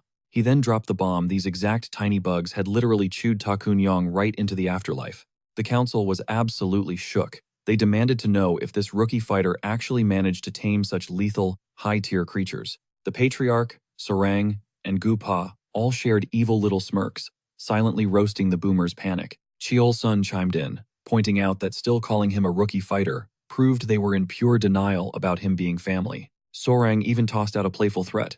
1 bite, and you guys will end up just as scorched and lifeless as Ta Kun Yong. Terrified out of their minds, the elders frantically backpedaled, sweating as they swore they fully accepted Sorang. They scrambled for the most pathetic excuses, whining about official protocols, and claiming their skepticism was just standard procedure. The Grand Patriarch just let out a heavy, tired sigh, choosing to drop the whole family title drama for now. He quickly pivoted, demanding to know why his guy was being blocked from entering the Hall of 10,000 Toxins. The elders immediately threw up a defense, arguing that Sorang wasn't officially locked in as a blood relative yet. Plus, they were absolutely paranoid about handing over their ultimate toxic armory to a kid who had not even hit full adulthood.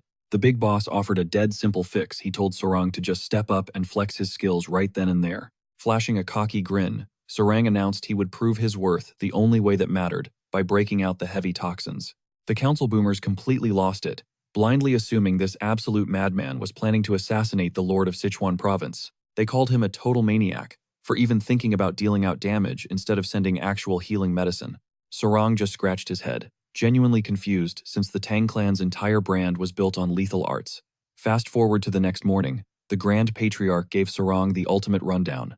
It was officially time to unlock the clan's signature combat style, the legendary 5 toxins reversal technique. When Sorang asked if he had to hit the training yard for a physical grind, the boss explained that channeling this martial energy would automatically reconstruct his body to handle the high-tier moves. Muang jumped in, stressing that the Tang clan was all about pure street survival, meaning Sorang was getting a massive crash course in skills he could spam in actual life or death fights immediately. Muang then unloaded a heavy stash of weapons, dropping arrows, daggers, and ninja stars onto the table. They kicked things off with the concealed projectile class, think needles, sharp coins, darts, blinding dust, and throwing knives. Even with all the crazy unconventional gear out there, everything basically fell into 5 main categories. Muang quizzed the kid, asking which one looked like the ultimate beginner weapon. Sorang instantly pointed at the dagger or throwing knife, nailing the answer on his first try. Then came the real trick question: which one was the absolute nightmare to master?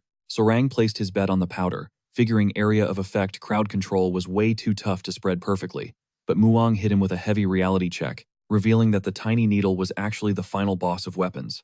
Sorang figured it was just because aiming a microscopic piece of metal was nearly impossible, making precision a total joke. But Muang dropped the real secret. The true insanity was not throwing them. It was perfectly memorizing the exact coordinates of every single needle you scattered across the battlefield. To prove his point, Muang didn't just talk, he showed off. He snapped the tip right off a calligraphy brush and whipped his arm in a blur. The bristles scattered into the air, morphing into literal steel needles that carpet-bombed the dirt. Sorang's jaw practically hit the floor, watching those tiny hairs pierce the solid ground like armor-piercing rounds. Stepping in, Huan dropped some heavy lore, revealing that the Tang family guarded a legendary stealth technique dubbed the Sky-Concealing Flower Rain. This ultimate move wasn't a joke, it involved blasting hundreds, maybe thousands of spikes into the sky, dropping them down like a deadly floral storm that blanketed the entire battlefield.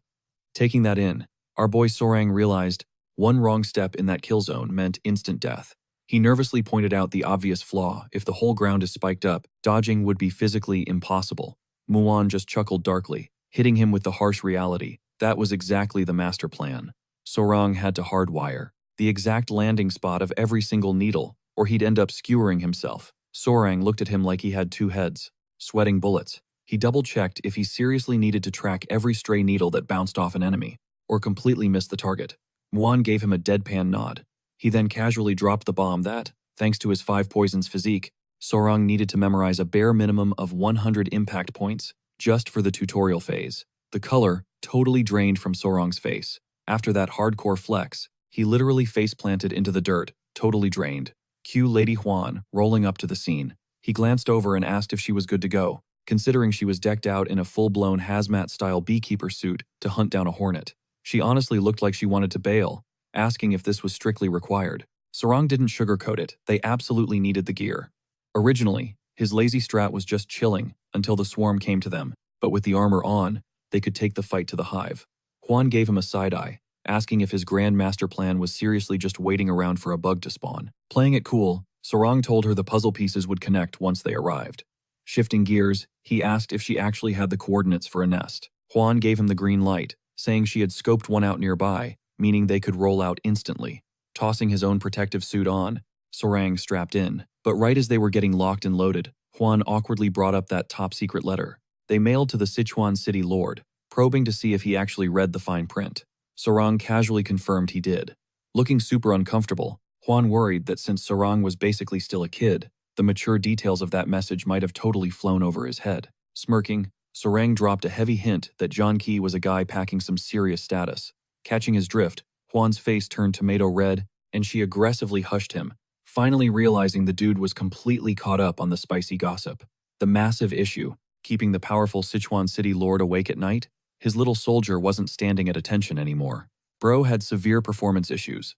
Juan instantly got suspicious. How did a guy his age know about the birds and the bees? Sweating a bit, Sarang played the defense card, claiming he'd been living solo and picked up a few things. Dying of cringe, Juan speed-walked ahead to escape the chat. Fast forward a few hours, they finally hit the dense woods. Sarang kept getting sidetracked by random creepy crawlies, forcing Juan to literally herd him like a toddler until they reached the drop zone. They pulled up to a tiny, shadowy cave, absolute prime real estate for a swarm. Sliding her helmet on, Juan questioned why they needed a lone wolf bee without a squad, making sure her gear was totally sealed. That's when Sorang dropped the ultimate plot twist. Despite all this hype about tracking hornets, they weren't actually going to catch a single one. Juan's brain practically short-circuited. Creeping closer to the ominous dark hole, Sorang broke it down the specific toxic critter they actually needed, only crashed in the sketchiest, weakest hives on the block. This was totally new intel for Juan, but luck was on their side. This exact nest was holding the VIP target. A weird bug crawled out, and Sorang hit it with the ninja speed chopstick grab. Forget the hornets, this squirmy little guy was the true final boss. This exact pest was the magic pill for the city lord's bedroom crisis. Peering closely, Juan asked what kind of freakish species they just bagged, taking a wild guess that it was a ground beetle. She nailed it on the first try, which gave Sarang a reality check about local biology. In this timeline, the parasite chilling in the Bont 5, hornet turf was branded a ground beetle. While the Central Plains folks ran with that exact naming convention, Sorang's modern-day brain recognized it as the notorious blister beetle. Juan raised an eyebrow, asking if it was standard protocol for these beetles to just roommate with deadly hornets. Going full nature documentary, Sarang explained their ridiculously weird life cycle. See, blister beetles have zero chill when it comes to breeding. While most normal bugs go out of their way to build secure nurseries or violently defend their eggs from predators, this absolute menace just airdrops its babies wherever it feels like it. Sorang pictured this hilarious, cartoonish scenario where a beetle literally tells its boss to pause the meeting just so it can lay some eggs mid-commute. Zero maternal instinct, zero planning, just dumping a payload of eggs in one random spot and dipping out. But when the hatching miracle finally hits, these chaotic little larvae immediately start speed crawling toward the highest elevation they can find. Once they summit that peak, they execute a ridiculously wild strat. They literally link up like a transformer to mimic the shape of a flower, completely scamming unsuspecting bees into flying right into their trap. The absolute second a carpenter bee drifts too close, the entire larva swarm ambushes its body. Just like that, the bee's crib is completely hijacked. Soren could not quite wrap his head around why these freaks obsessed over giant murder hornet hives, but apparently, it was the ultimate incubator for raising these brutal ground beetle spawn. Juan actually felt a twinge of pity for the killer wasp, but Soren just shrugged it off, basically saying, nature is ruthless. Juan already knew these vile bugs literally melted skin on contact, and rumors claimed swallowing a heavy dose meant a guaranteed game over. Soren backed that up immediately. He broke down how the neon orange ooze dripping off the blister beetle packed a lethal punch of a hardcore toxin called cantharidin. One drop on bare skin spawned agonizing burn blisters. Juan flushed bright red, awkwardly asking if the crazy rumors were totally true. Soran smirked and confirmed the venom could instantly make a guy's sword stand at full attention. Absolutely mortified, Juan frantically begged him to zip it, practically dragging him all the way back to the Hall of 10,000 Poisons. Soran was itching to bag a few more bugs, but they already locked down the prime blister beetle, otherwise known as the ground beast. Once safely back at base camp, they started coaching the muscle on brewing this insane elixir. Soran demanded absolute laser focus. Step 1 was strictly dehydrating the living daylights out of the insect and pulverizing it into microdust. He then dropped a massive warning, explaining that just 1/10 of a mo was insanely toxic, and swallowing 3 mo of this stuff would literally flatline someone.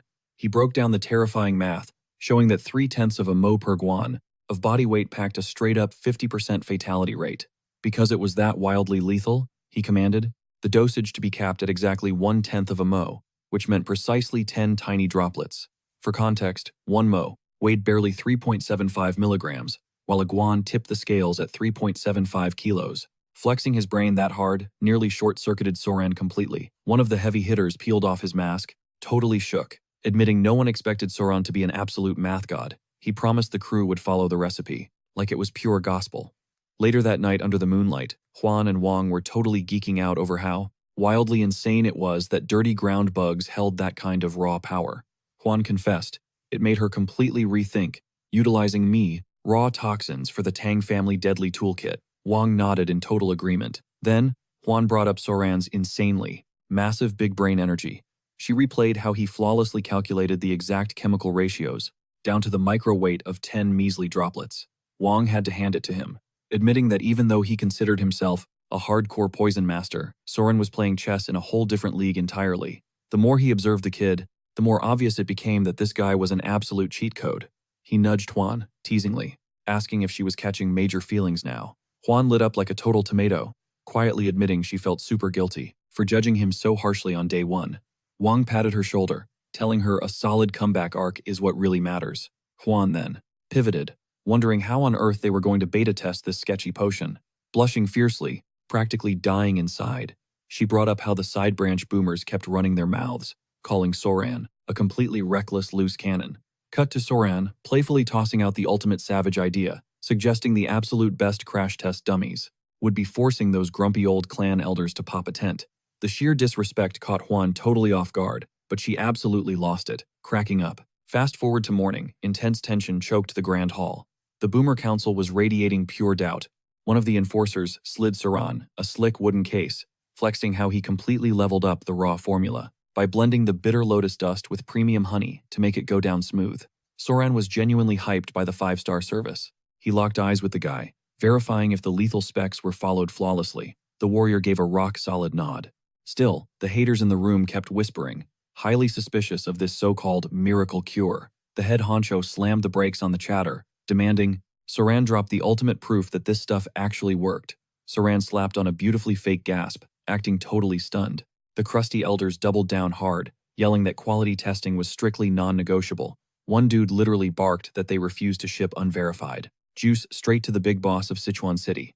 Another boomer chimed in, terrified that a botched delivery would spark an absolute bloodbath. Soran threw his hands up, pretending he had absolutely zero choice. The enforcer caught his savage drift instantly. The elders suddenly looked absolutely mind-blown as the muscle marched right up and offered them the premium dose, realizing Soran was making them the ultimate guinea pigs. One furious grandpa lost his absolute mind, screaming if this cocky kid had any clue who he was messing with. Another snapped that Soran had been running the wild streets for so long, his entire moral compass was totally corrupted. Soran flashed a sly grin, turning to his grandfather, Muan, casually asking what the old man needed. Then, Soran dropped the ultimate bait, reminding Muan about the Tang clan's golden rule: true martial arts masters never sweat a little poison. Catching the drift, Muan played right along, backing up the flex. Soran then side-eyed the elders, pointing out that their hesitation totally screamed pure panic. Muan nodded, backing his play completely. Smelling blood in the water, Soran weaponized reverse psychology, brutally roasting the clan's top brass. He hyped them up, claiming these legends who had conquered 100 toxins wouldn't dare flinch at something as basic as a ground beetle's venom. The taunt hit a massive nerve. Boiling with absolute rage, one elder snapped the medicine right in half. They barked that low-tier poison was a total joke to them, swallowing the pill whole while cursing Soran for disrespecting their power levels. But they dropped a heavy threat: if this sketchy med turned out to be a dud, Soran was going to pay the ultimate price. One elder puffed out his chest, vowing to drop the hammer of clan justice on the kid. They chewed the pill, and a dead silence suffocated the room. A beat passed, and they laughed it off, flexing that they felt absolutely nothing. But suddenly, one of the elders felt an ancient, long-dead spark reignite downstairs. The sleeping dragon had officially woken up. Completely humiliated, the clan's strict rules and principles got violently realigned that day. The controversial pill was immediately shipped off to the Lord of Sichuan City, and spoiler alert, the results were absolutely legendary. Fast forward a bit, and those same elders were waddling down the hallway, desperately pitching their pants outward to hide their newly resurrected situations. Man, I remember doing the exact same walk back in my prime, someone joked nearby. Meanwhile, Soren nudged Muan, pointing out that his master plan worked flawlessly. Baiting the elders' egos with poison talk was a guaranteed critical hit. They walked face first into the trap.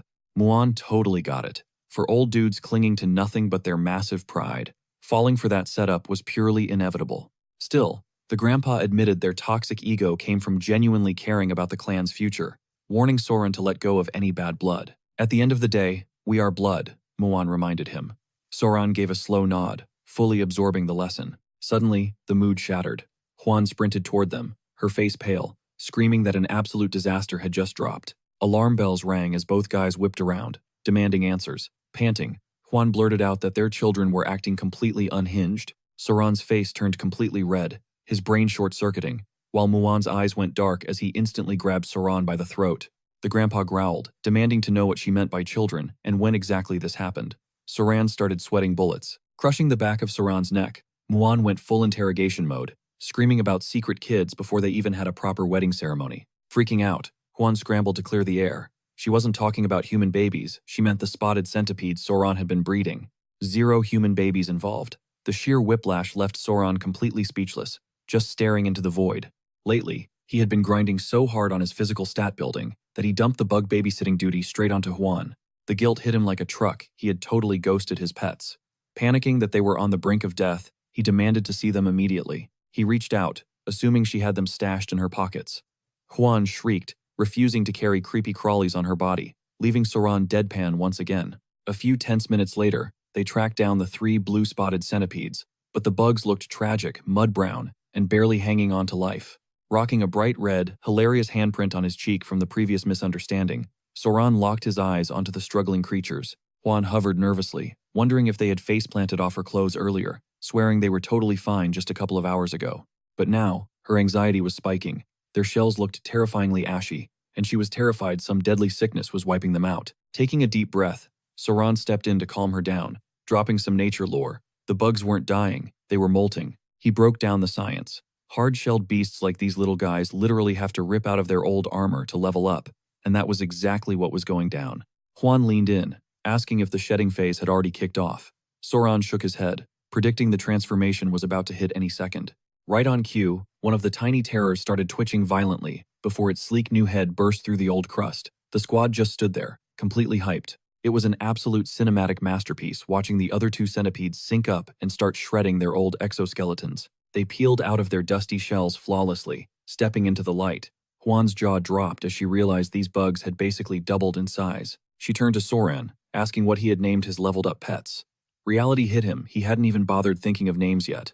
His clueless, intensely thinking face was pure comedy gold. But the actual names he pitched, number 1, number 2, and number 3.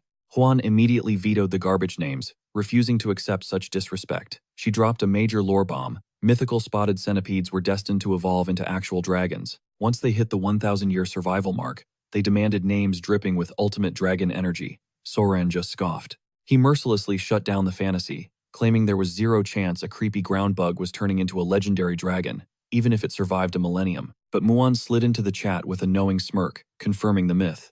A 1,000-year-old spotted centipede was, straight up, recognized as a dragon. Connecting the dots, Soran realized the old man was the one feeding Huan these epic legends.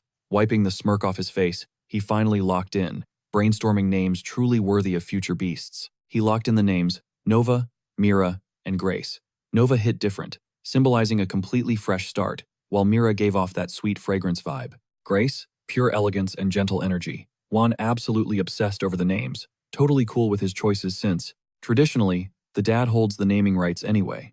Just like that, our little speckled centipede squad officially got their identities. Fast forward 24 hours, and they were already clinging right back onto Soran.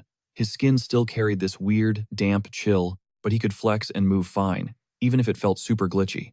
Plus, the centipedes had definitely packed on some serious weight. We are talking a massive glow-up, stretching from thick little sausages to the full length of his forearm.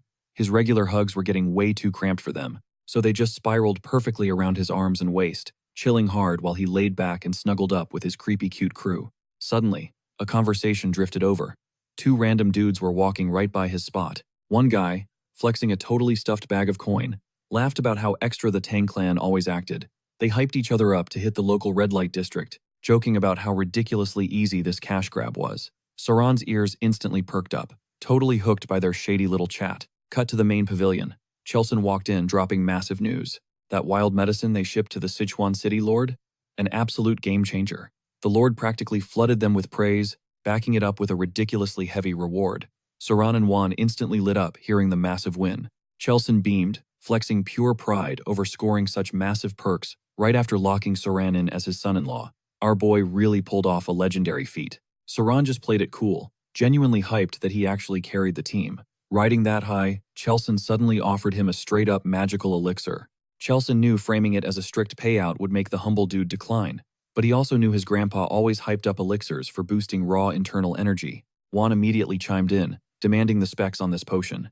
Chelson downplayed it hard, brushing it off as nothing too crazy, just some basic golden queen bee honey. To Sauron, that sounded like off-the-shelf grocery syrup, but knowing how wildly important raw energy was, for leveling up into a true martial arts boss, he wasn't about to pass it up. He opened his mouth to drop a massive thank you to his father-in-law, but Juan instantly cut him off. She locked eyes with her dad, calling him out right there. If he was dropping loot for Sauron, why was he cheaping out with just honey? Chelson physically sweat, seeing Juan snap into full savage mode. She ruthlessly argued that Sauron's mega carry was no joke. Even if this golden queen bee packed mid-tier venom stats, its honey was literally bottom-barrel trash loot in the elixir world. She went hard, telling Chelson to stop acting so broke and drop a tier 1 reward for a literal city-saving achievement, leaving her dad utterly roasted. She scolded him like a kid, demanding he hand over an ultra-rare drop that grants a full year of internal energy, not some flimsy 2-month booster shot. Chelson let out a heavy sigh, defending his loot by saying it was still officially an elixir and wildly annoying to farm. Juan's rage meter only spiked higher, clapping back that, matched against Sauron's epic clutch, this supposed prize was an absolute joke. Chelson was sweating bullets, totally cornered. Breaking the tension, Sauron asked for the lore on this golden queen bee. Chelson explained it was a mid-level toxic beast that occasionally spawned deep in the jungle, roughly the size of a small dog.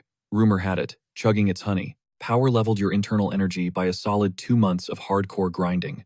Visualizing a literal dog-sized mutant bee, Sauron felt this insane rush of pure thrill mixed with hilarious shock. Juan, however, was still fuming, completely ready to throw hands for her man. Backpedaling fast, Chelson swore he wasn't nerfing the kid's achievements. He legit thought Sauron would be hyped to see the legendary golden queen bee in the flesh.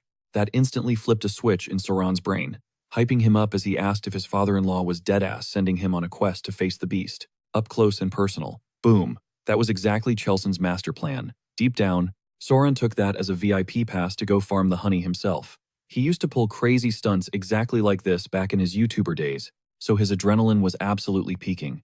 As they rolled out toward the gate, Sauron casually bragged that he was pretty much a certified bee whisperer. Chelson just smirked, already knowing the kid would eat this quest up. Sauron pressed for the bee's visual stats. Chelson deadpanned, saying it just looks like a giant freaking bee. Juan just facepalmed with a heavy sigh. And just like that, the ultimate honey heist arc officially dropped.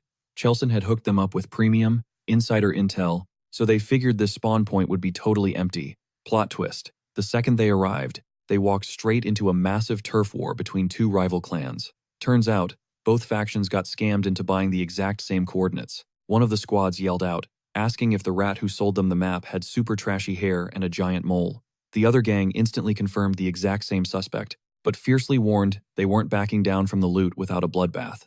Catching that description, it instantly clicked for Sauron, those 2 sketchy dudes he overheard earlier. He realized those absolute trolls had been mass-selling the exclusive boss location to basically the whole server. One warrior, absolutely raging over getting played, screamed at the top of his lungs, "How dare you disrespect the legendary Tang clan?"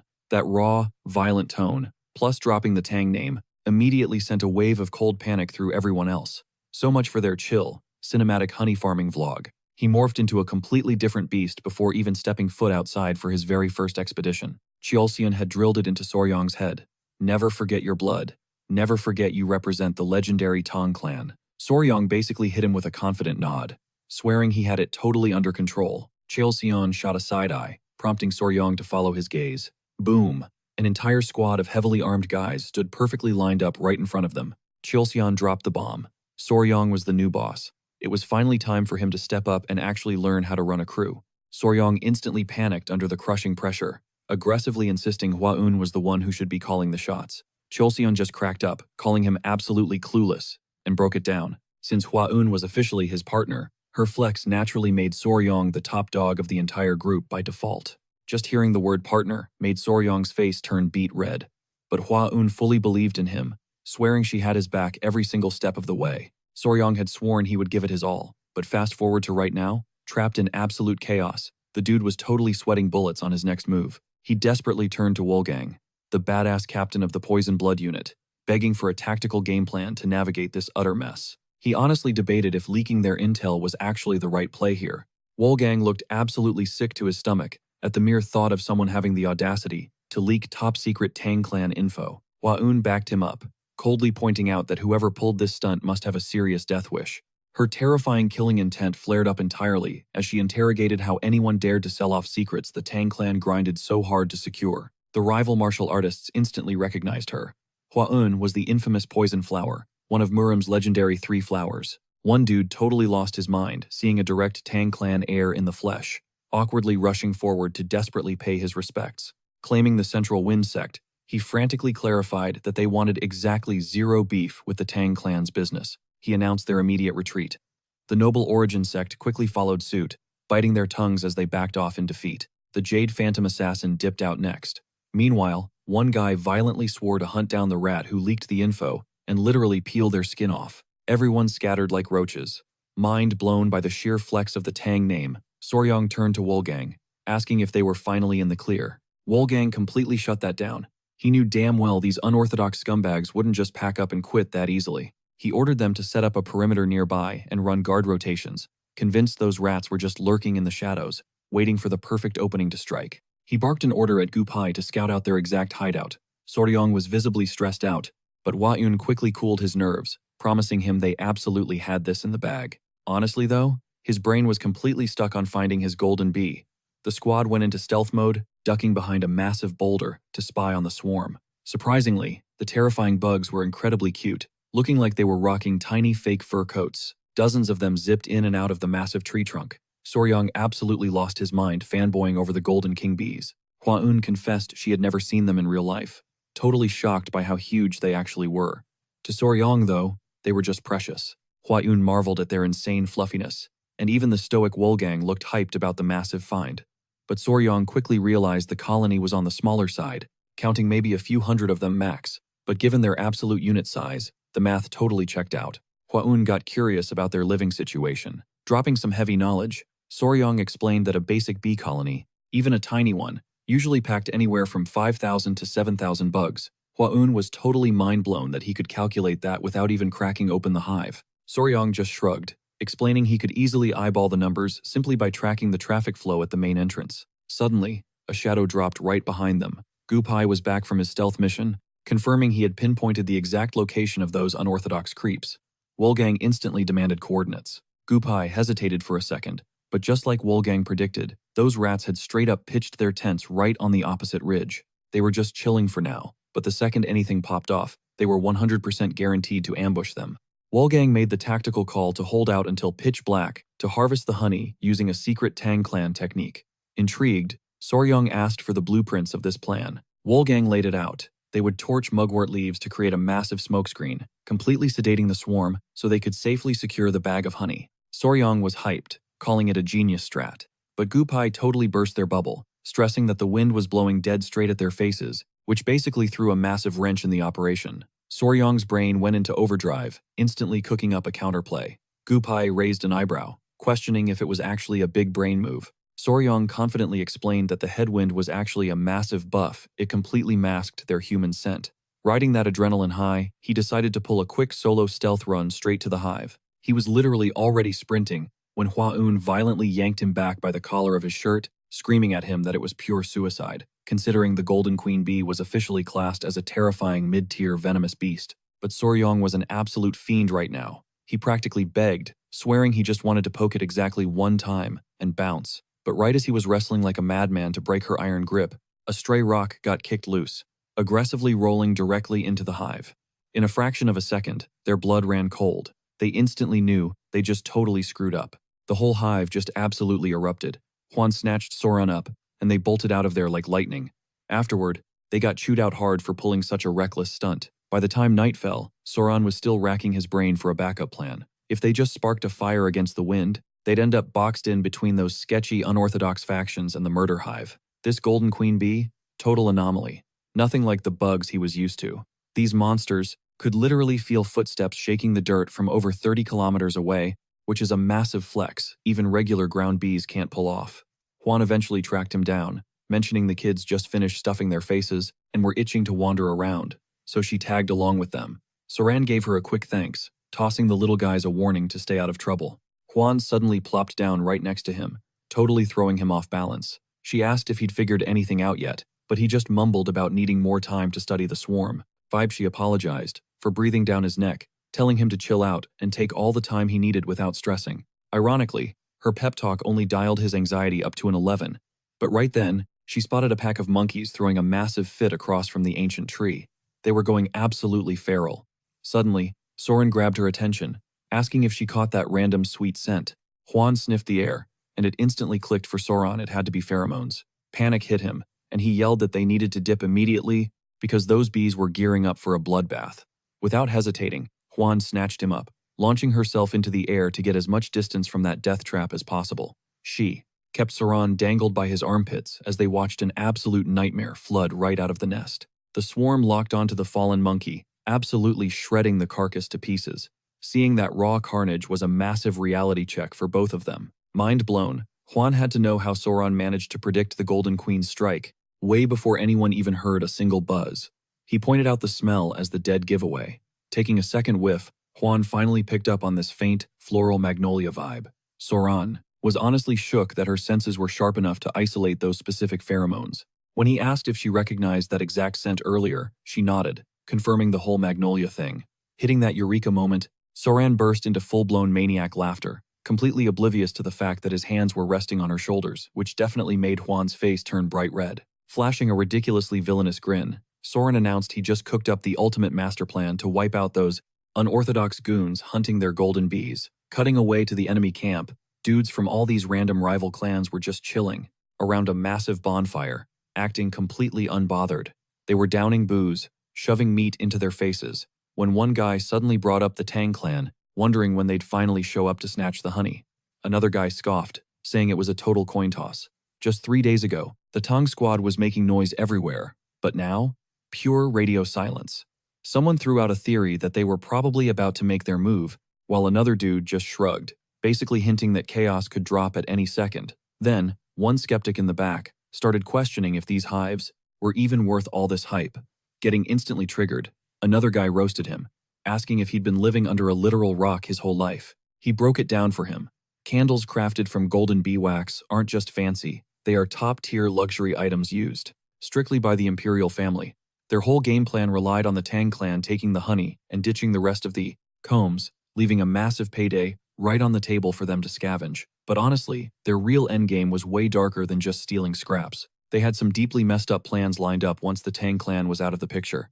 Out of nowhere, somebody name-dropped that infamous poison master, one of the legendary Three Flowers of Muram. The crew practically drooled over the idea of keeping her alive as a hostage, just because she was insanely gorgeous.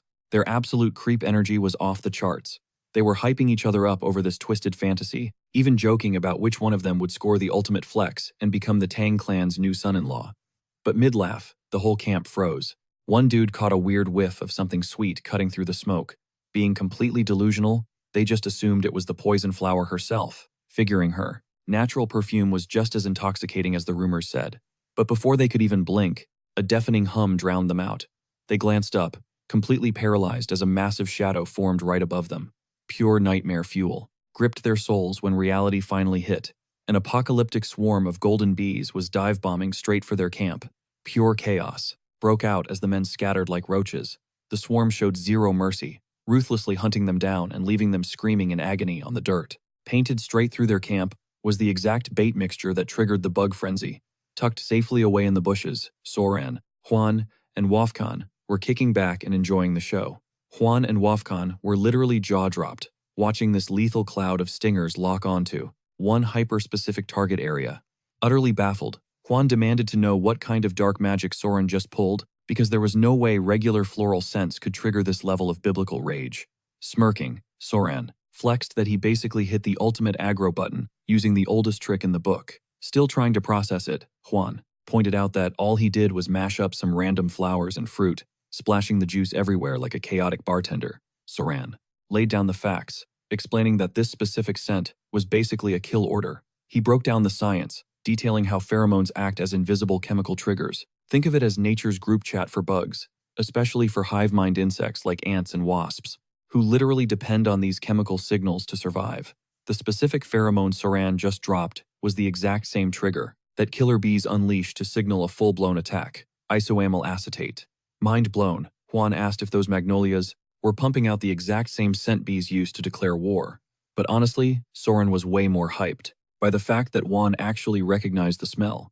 She shrugged it off, explaining that since the Tang clan basically breathes toxins, her sense of smell was dialed up to 11. The timing was absolutely flawless. With the golden swarm completely distracted by their target, Soran made the call.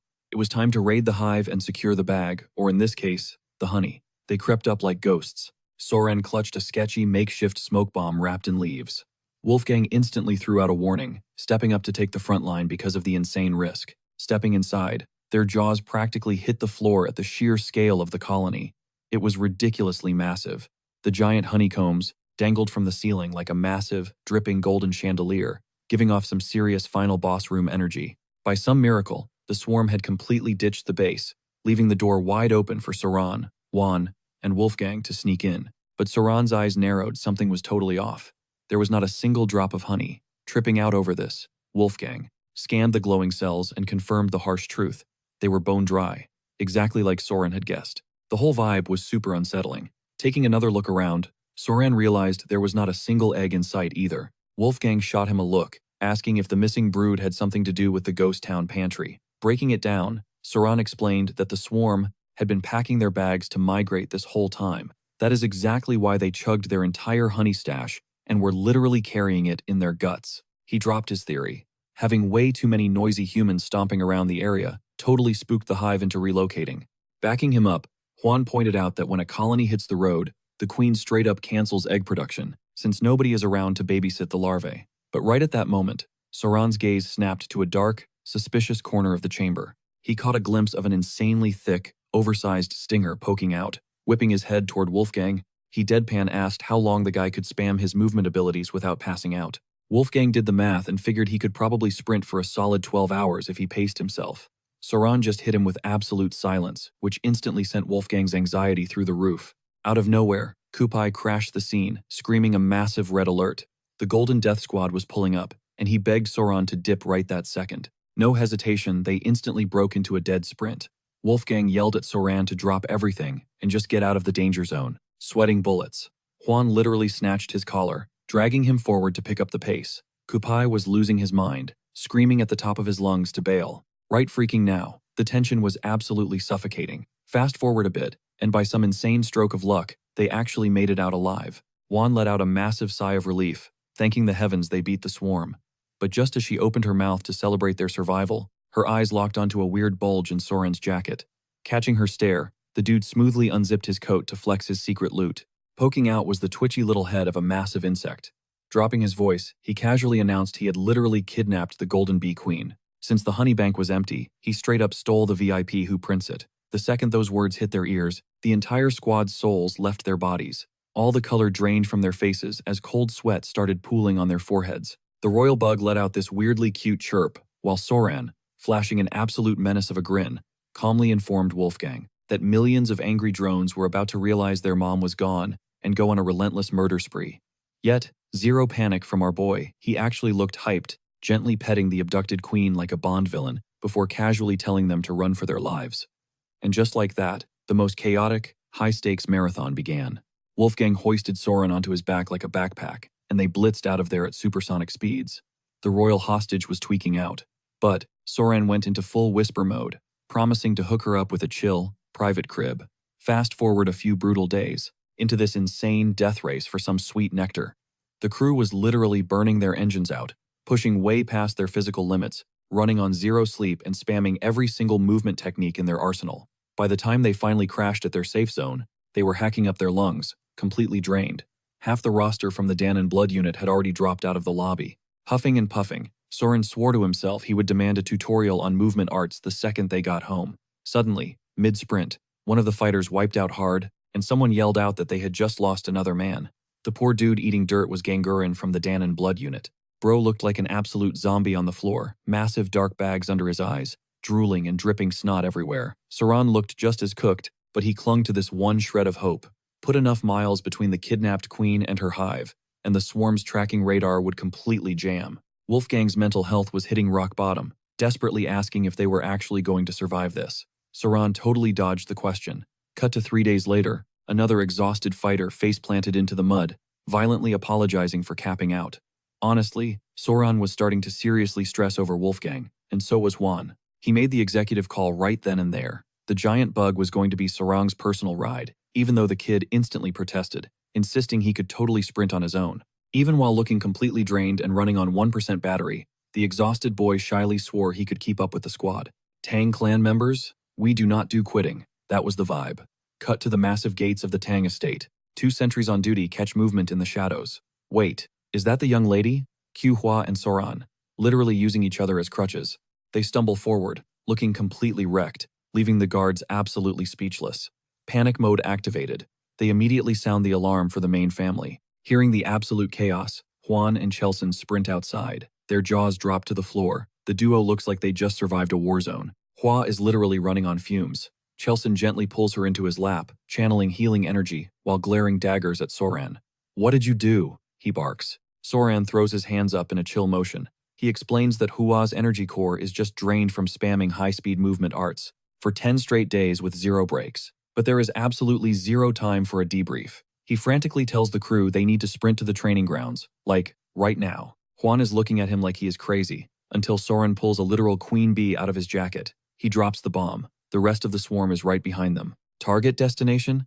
The ancient tree in the courtyard. Everyone is frozen in pure shock. Well, everyone except Juan. The old man is actually cracking up at Soran's wild antics. Chelson's brain is short-circuiting. He sent this kid to fetch some honey, and he brought back the whole freaking monarch. Juan slaps a heavy hand on Soran's shoulder. "Say less. We are moving out." Without warning, Juan snatches Soran up and launches into the sky. Soran lets out a terrified shriek.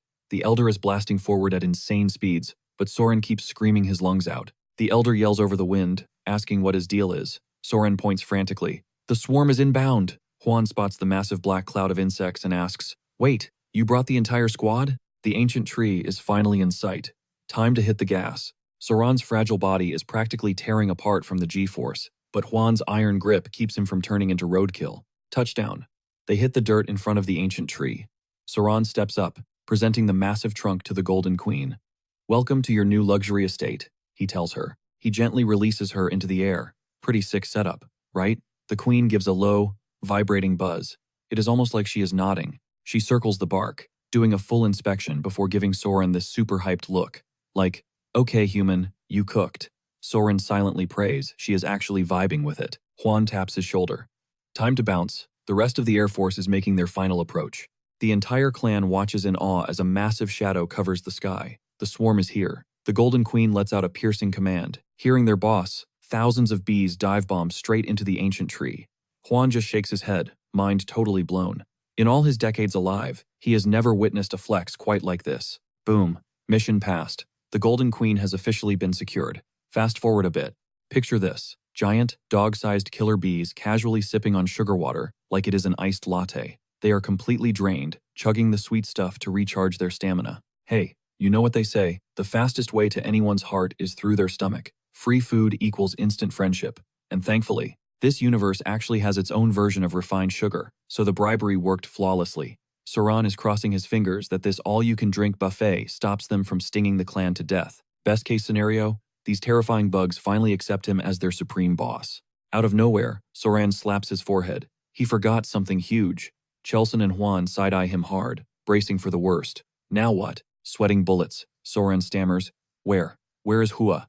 Chelson looks ready to throw hands. Seriously? You are just now checking on the girl? He snaps back that he already sent her to the matriarch's quarters to get some much-needed sleep. Then, Chelson squints at him. Did they seriously use high-tier movement arts all the way from the Death Forest to the estate, with a massive swarm riding their coattails? Soran gives a highly guilty nod and mumbles an apology. He admits they were surviving on a pathetic 4 hours of sleep a night, spending the rest of the time purely sprinting. That is when a light bulb goes off in Juan's head. Wait a minute. Where on earth is the Danhande squad? Soran averts his eyes, sweating like a sinner in church. He awkwardly confesses that the elite guards kind of passed out somewhere along the highway. I will go drag them back later, promise. Spoiler alert. The heavy hitters of the Danhande did eventually make it back in one piece to their families. Cut to Hua's bedroom. The young lady is finally conscious and actually has the strength to sit upright. Soran is right there, chilling by her bed. Hua makes a disgusted face, bringing up the fact that those terrifying golden bugs are back to full HP. Soran smirks. He tells her the bees are currently busy harvesting nectar from the Tang clan's legendary poison mountain. Surprisingly, Hua finds that mental image kind of cute. But then, bam! The door flies open. Gupe bursts into the room, gasping for air and screaming Soran's name. It is a code red. He needs to get outside immediately. The golden swarm is acting completely unhinged, tearing the place apart like they lost something valuable. Soran and Hua instantly dash out to assess the damage. Total chaos. Massive insects are swarming every inch of the yard, but the second they spot Soran, they lock on like heat-seeking missiles and tackle him. They grab onto his clothes with zero hesitation.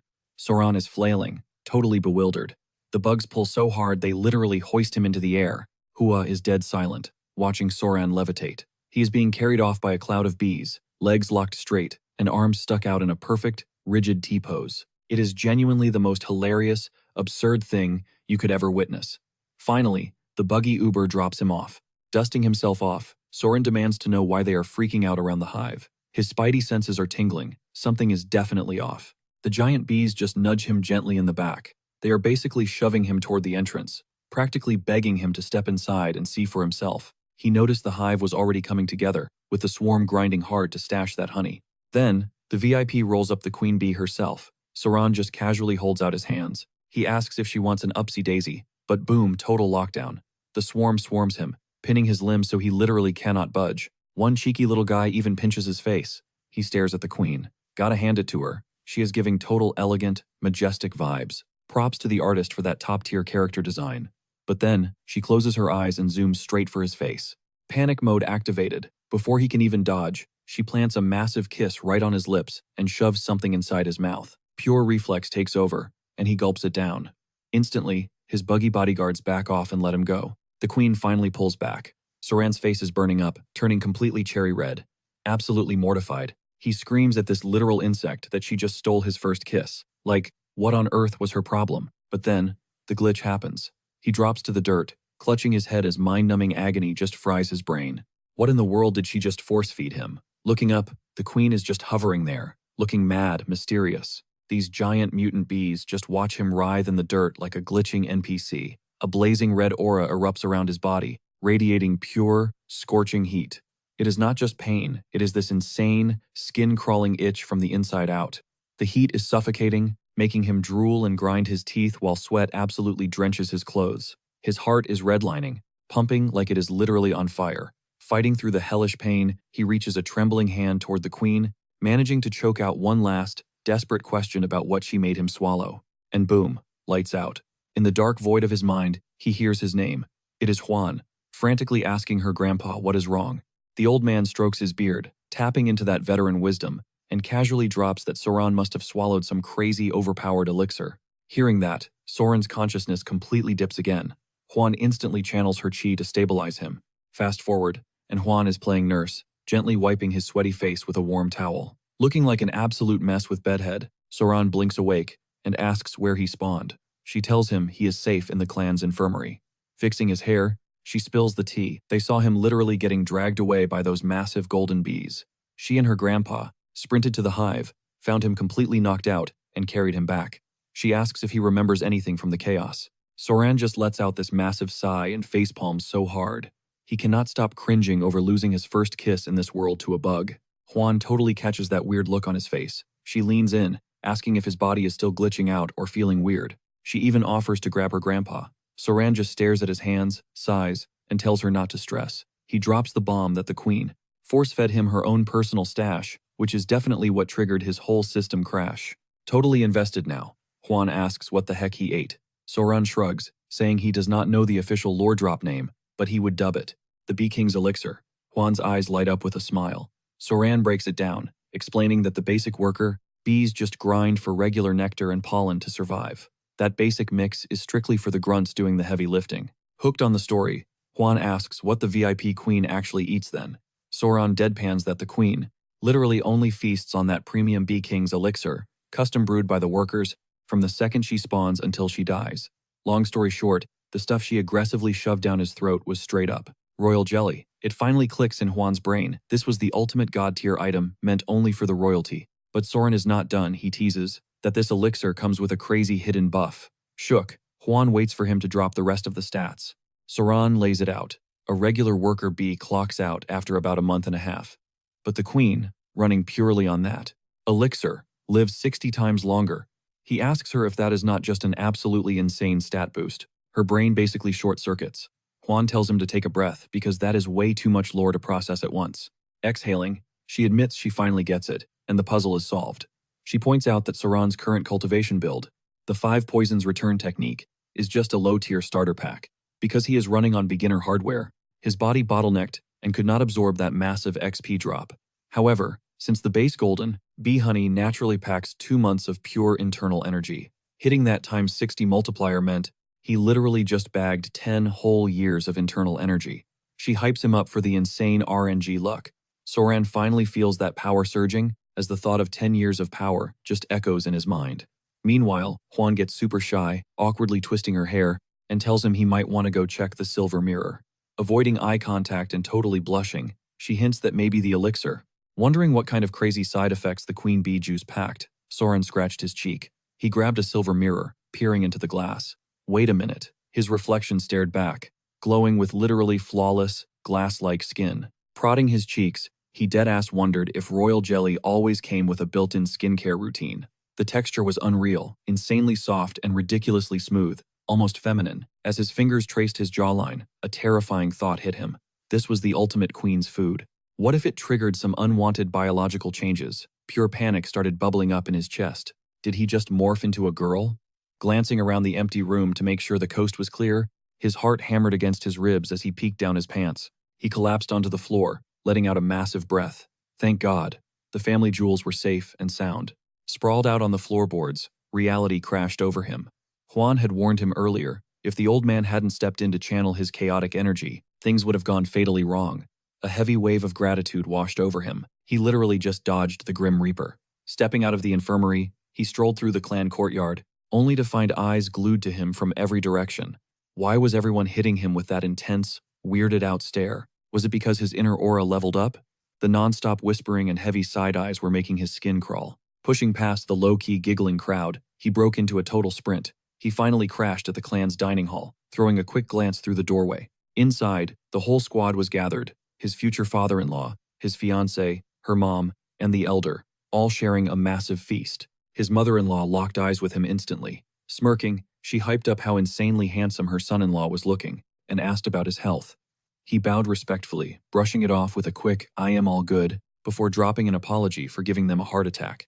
Knowing exactly what went down, his mother-in-law waved it off. She declared it a total win, a crazy lucky encounter that they absolutely needed to celebrate. She then pivoted to roast her own daughter, teasing that Juan was probably low-key jealous of Soran's glowing skin. Blushing hard, Juan panicked, cutting her mom off and aggressively motioning for Soran to grab a seat. Feeling the heat rise to his own cheeks, Soran pulled up a chair, diving into the massive, mouth-watering spread with the family. Cutting through the chatter, his future father-in-law checked in, asking if his body was holding up after the absolute chaos.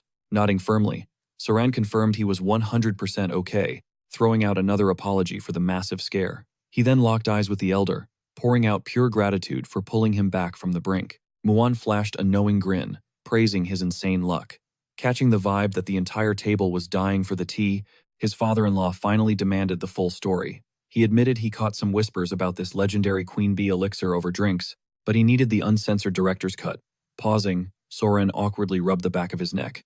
Finally, he broke it down. The golden queen bee, basically vibing hardcore with her new setup, decided to drop him the ultimate thank you gift. Using wild hand gestures, he painted the picture how this massive insect literally dragged him into the core of the hive, and force-fed him the sacred bee king juice, which sparked all the explosive drama. Dropping a plot twist, his mother-in-law pointed out that even mid-tier venomous beasts understood the concept of loyalty, absolutely geeking out over the whole situation. Juan sat there stunned, her mind spinning gears.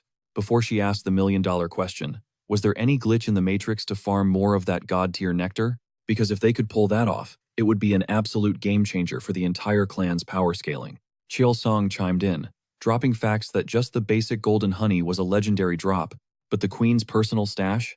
That was a straight-up mythic buff.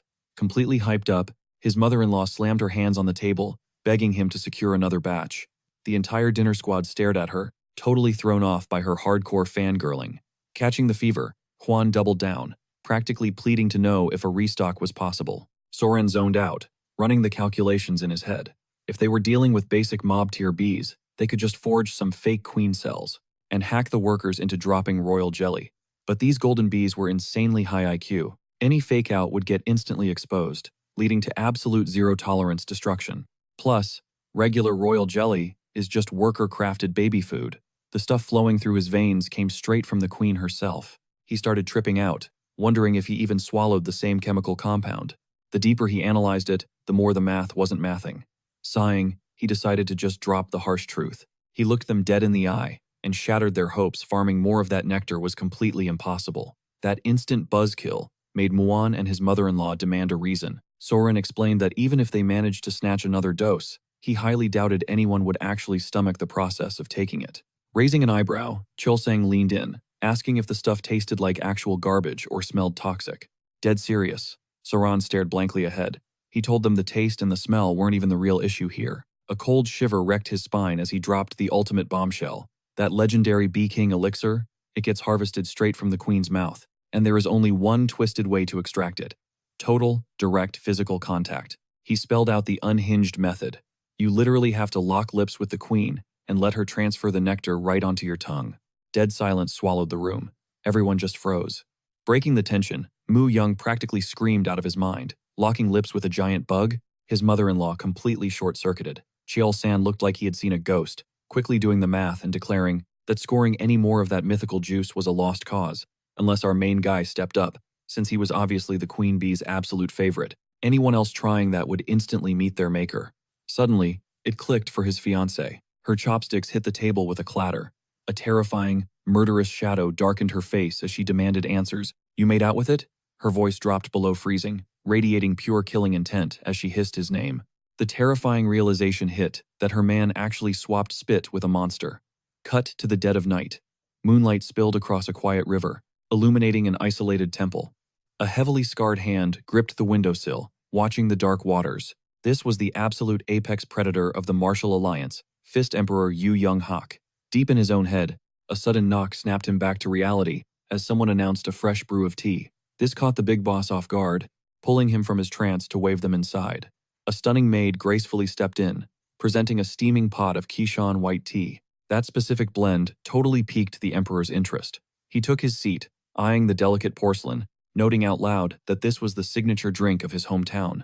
Pouring the golden liquid, the girl smoothly replied that she picked it on purpose since it was a legendary local treasure. Flattered, the Emperor thanked her, ready to relax. He lifted the cup, completely blind to the maid glaring at him like a hawk. Right as the rim touched his lips, a heavy fist pounded on the door, totally ruining the master's midnight vibe. It was none other than military advisor Jianu. The Emperor slammed his cup back down, visibly confused about why his strategist was creeping around at this ungodly hour, but he let him in anyway. The long-haired advisor strode inside, bowing deep and tossing out a quick apology for crashing the tea party. This insanely gorgeous dude had sprinted over to deliver a critical, late-night dispatch directly from the Tang family. He knew the boss needed this intel right now. Flashing a chill smile, the Emperor waved off the intrusion. If Jianu was rushing in looking like that, something massive just went down. The advisor closed the distance, slapping a blood-red scroll onto the mahogany table. The news? Tun Young, the infamous blood-hand Rakshasa, was dead, completely decapitated. And worst of all, the Tang clan just bagged his top-tier, highly classified poison manual. The Emperor totally lost his mind. His fists clenched so hard, his entire body violently shook with pure rage. In a split second, he crushed the teacup into literal dust. He demanded to know how the hell they secured that book. Jianu laid out the facts, explaining that Tang Yan took a brutal hit from the Thousand Poisons Divine Sovereign and totally fell off the grid, allegedly ghosting everyone to hide out, way out on Hainan Island. But then, Jianu smirked, leaning in to drop a plot twist. That was 10 times crazier. Word on the street was some random rookie warrior rolled up with a squad of venomous pets and completely wiped out. The legendary Tun Yong. The Emperor was utterly paralyzed. A beast tamer wielding that kind of raw, destructive power was completely unheard of. Jianu made himself comfortable right across from the boss, claiming he had collected some wild rumors. He bet everything. The Supreme Leader would want to hear this epic saga. As he geared up to spill the tea, the maid practically burned a hole through his skull, leaking this absolute, suffocating killer aura. Smash cut to the Tang clan patriarch's fortress, where the heavy hitters crowded around a massive table. Sorang, Huan, his mom, and the Grand Patriarch anchored the meeting. Tension spiked as a furious elder, demanded to know if there was a rat leaking their premium intel to outside factions. The guy sitting next to him was seeing red, utterly disgusted that someone would dare drag their pristine family name through the mud. Sorong, looking completely lost, leaned in to whisper, noticing everyone was too terrified to actually talk smack to her father-in-law. Juan just gave a low-key smirk, explaining the dynamic. The top dog already knew some fools tried to sabotage their legacy. Even the side branch elders were raging hard since, at the end of the day, blood is blood. The patriarch had already launched a full-scale manhunt. He was about to march straight into Sichuan himself. One of the elders, morbidly curious, raised a hand to ask exactly what kind of lethal toxin the boss was packing for this trip. Without even blinking, the patriarch coldly detailed his hit list. First, the Soul Destroyer, followed up by the Blood Burner, and finally, gut-rotting necrotoxin. His eyes practically glowed with pure, unadulterated malice. He envisioned his victims twisting in such unimaginable agony, their blood literally boiling, while their insides melted into absolute mush.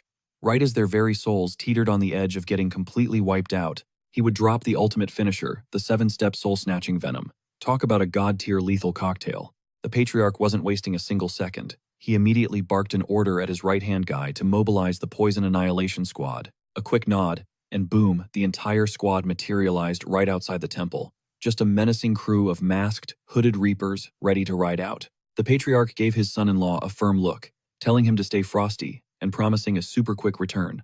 Sorang hit him with a respectful bow, basically telling the old man to watch his six out there. The patriarch just chuckled, totally baffled, throwing back that his ops were the ones who needed to be sweating right now. Cholsang and his toxic hit squad rolled out to deliver some serious karma to those absolute punks. Watching them leave, Sorang pointed at the intimidating crew, asking if those guys were actually the infamous Poison Annihilation Squad. Dude had not spotted them a single time since crashing at the estate. Juan flashed this knowing smirk, totally confirming his guess, dropping the fact that their daily grind was insanely brutal. She casually explained their main gig was literally deleting people from existence, earning them the title of the Poison Annihilation Squad.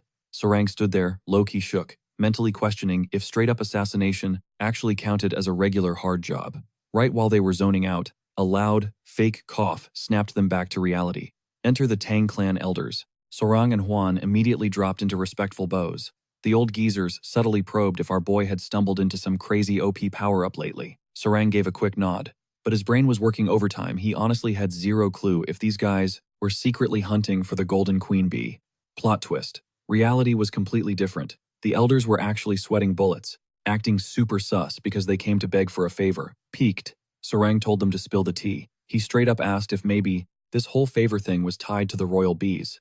The elders panicked even harder, aggressively denying it and acting like they wouldn't dream of snagging such rare loot. Now, Sorang was mega invested, while the elders were just cringing out of their minds. One of the old dudes shuffled right up to our guy, gesturing for him to lean in close. Dropping to a total whisper, the elder asked if Sorang still remembered that hyped-up underground beetle tonic. Since our boy literally crafted the stuff himself, he held all the copyright to it.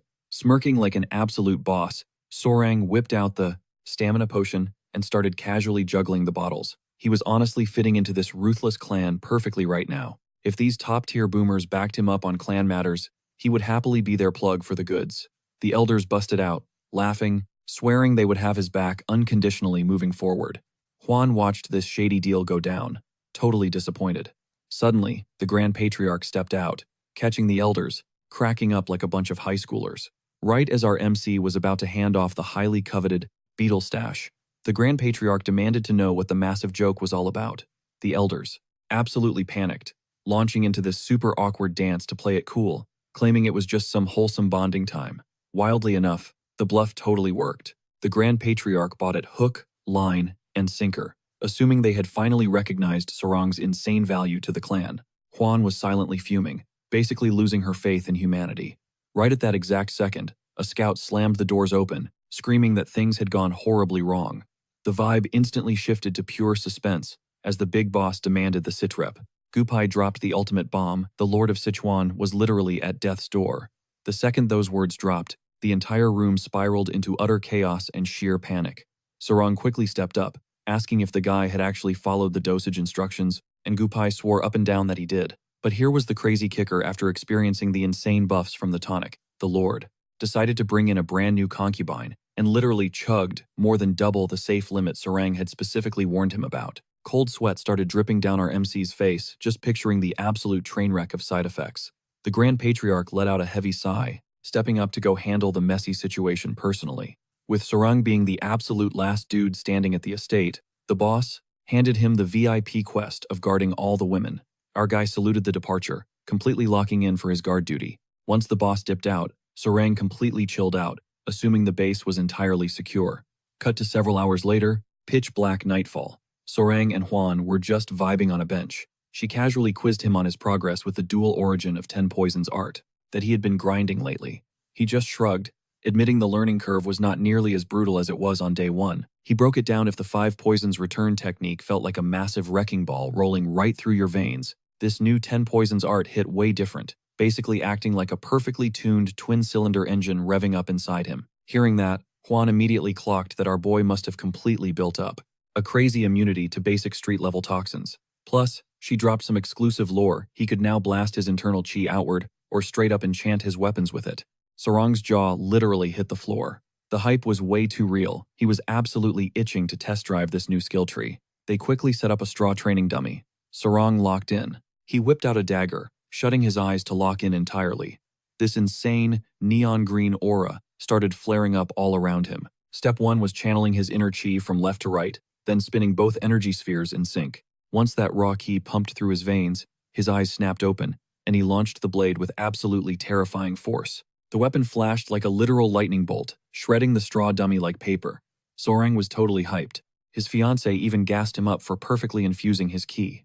The glowing blade ended up buried deep inside the brickwork, landing right between 2 masked goons. They low-key panicked, thinking they were totally busted, and instantly prepped for a kill sequence. But after spotting the shredded dummy, they realized it was just a crazy coincidence. One of the guys was clutching a heavy scroll. It was the legendary Bloody Hand Poison art manual. Their heist was officially a wrap. Time to ghost the scene immediately, before things got way too messy. They were mentally roasting the Tang clan guards for leaving the training pavilion completely vulnerable. Total clowns. Thanks to that massive skill issue, escaping was about to be a total breeze. But then, a massive plot twist dropped. A weird pink mist started flooding the air, putting both intruders on high alert. It had this crazy sweet scent. They had zero clue where the scent was dropping from, but right above their heads, a massive queen bee was locking dead onto them. She instantly tagged them as hostiles. Out of nowhere, blood-curdling screams started echoing straight through the pouring rain. Sarang was totally shook, completely clueless about the chaos. Meanwhile, Juan instantly snapped her gaze toward the noise. She instantly caught movement lurking deep in the bushes. 3 dudes decked out in full shinobi gear. 2 were crouching in the shadows, while the third was totally exposed. The queen bee just ruthlessly dive-bombed the guy. He was hardcore tripping out, utterly baffled by a mutant bug camping the training sector. Sarang and Juan analyzed the wild scene. It took them exactly 2 seconds to realize these were enemy trespassers. Juan knew it was go time. Looking absolutely feral, she rushed the goons, screaming at Sarang to snipe them with an arrow. She dashed so insanely fast she literally left a dust trail. Sarang just threw his arms up to shield his totally stunned face. He had zero idea what her master plan was. Over in the bushes, the queen bee was literally chomping on a ninja's ear. The dude was actually bawling, screaming at his squad to peel this monster bug off his head. One ninja locked eyes with Sarang, saw Juan charging like a literal demon, and instantly called for a fallback. The bee just dug deeper into her victim. As the remaining 2 scattered into the tree line, Juan relentlessly hunted them down, screaming at them to freeze. Realizing these rats were actually trying to dip, she ground her teeth and pulled out a deadly combat whip. She cracked it against the dirt with monstrous power, triggering a massive shockwave. But the ninjas somehow vaulted out of the blast zone. Her eyes went wide. Totally shocked they managed to dodge that. Meanwhile, the guy getting mauled by the bee finally drew his blade. He blindly lunged straight at Juan. The giant bug was still clamped to his skull. Sarang completely lost his mind and started screaming, frantically warning Lady Juan to watch her back. Even while the bug was literally draining his skull, the ninja unleashed a desperate, massive strike. But Juan casually parried the hit with her whip like it was absolute child's play. Flashing a dead-eyed glare, she instantly counterattacked. The dude barely even blinked before the leather weapon cracked inches away from his face. The crushing impact sent a brutal shockwave through his body, violently knocking the queen bee right into the air. With the target completely folded, Juan smoothly glided right behind him. The ninja blacked out, eating the dirt. Sarang's jaw was literally on the floor, still low-key stressing over her. But Juan just glanced back with this super calm aura, telling him to chill because she didn't even have a single scratch. Suddenly, This insanely toxic, dark energy started leaking from the downed ninja, making him writhe in agony. The queen bee just casually perched on Sorang's shoulder. He stared at the twitching body, sweating absolute bullets. He had zero clue who this guy was or if he was actually flatlining. Juan quietly tucked her whip away, getting hyper-focused on the creepy aura pouring straight out of the guy. She watched him quietly, trying to calculate the situation. Seconds later, the guy totally flatlined. Juan dropped the bomb he had bitten a hidden poison capsule to delete himself. Bro definitely took some incredibly heavy secrets to the grave. Nearby, another squad leader sensed the massive breach. He started screaming at the top of his lungs to raise the alarm. Juan quickly pivoted, immediately assembling a strike team to hunt the runners down. Sorang was sweating profusely, totally blown away by Juan's ruthless boss energy. She ordered him and Gu Pai to immediately fall in line. Gu Pai, the absolute menace leading the Poison Blood unit. The chase was officially on, with torches lighting up the pitch-black forest. Sorang, Gu Pai, and the clan's elites were sprinting through the dense brush. The squad point man knew the targets couldn't have gotten far at all. Looking dead serious, he ordered the squad to bag these rats no matter the cost. The veterans weren't even breaking a single sweat, but Sorang? He was literally fighting for his life, trying to keep up. Sweat beads rolled down his face as he channeled everything into firing up his two-cylinder engine technique. Boom! He stomped so hard the earth literally shattered beneath his boots, swallowing him whole. He let out a completely unhinged scream, and the shockwave was so massive that tiny centipedes literally rained out of his clothes. Blinking in pure confusion, he whipped around, checking to see if he was actually still in one piece. Dude basically blasted a giant crater into the dirt. Gupe and the squad instantly hit the brakes on hunting down the trespassers, and rushed over to yank him out of the rubble. After they dragged his heavy self up, he breathed a huge sigh of relief, thanking them, because he genuinely thought it was game over. But the second he glanced back down into the pit, his stomach completely dropped. A whole swarm of glowing green snakes was just locked onto him. Cold sweat drenched Soran as pure, primal terror took over. He just face-planted straight into a massive viper pit. Scanning the slithering mess, someone quickly broke it down, explaining that these reptiles always swarmed zones absolutely packed with heavy yin energy. And right now, it was their hunting season, turning them ultra-aggressive, so Soren needed to keep his guard all the way up. Our boy was quite literally sweating bullets right as one of the scales unhinged its jaw, coiled to strike. The whole vibe was incredibly off, considering tiger-striped water snakes were usually super chill and never this violently hostile. Pitch-black clouds swallowed the sky above them. Feeling the guilt trip, Soren owned up to totally killing their momentum and slowing them down. Smelling a massive storm brewing, he told the crew they needed to hustle. Gupai and his right-hand guy instantly pivoted, agreeing completely before breaking into a dead sprint. There was zero chance they were letting those trespassers slip away now. Just a few clicks ahead, a faint light flickered in the dark. Gupai flashed a sharp look at Soran, hyping up that they finally cornered their prey. The masked guys were absolutely raging, totally boxed into a dead end, pressed right up against a solid rock wall. As lightning cracked the sky, Gupei's squad pulled up and locked them down in a tight circle. Slipping their hands deep into their robes, Gupei's crew boldly declared that this little game of tag was officially over. Soren stayed dead quiet while the enemy leader shot them a lethal glare, barking the command for his guys to close in and crush them.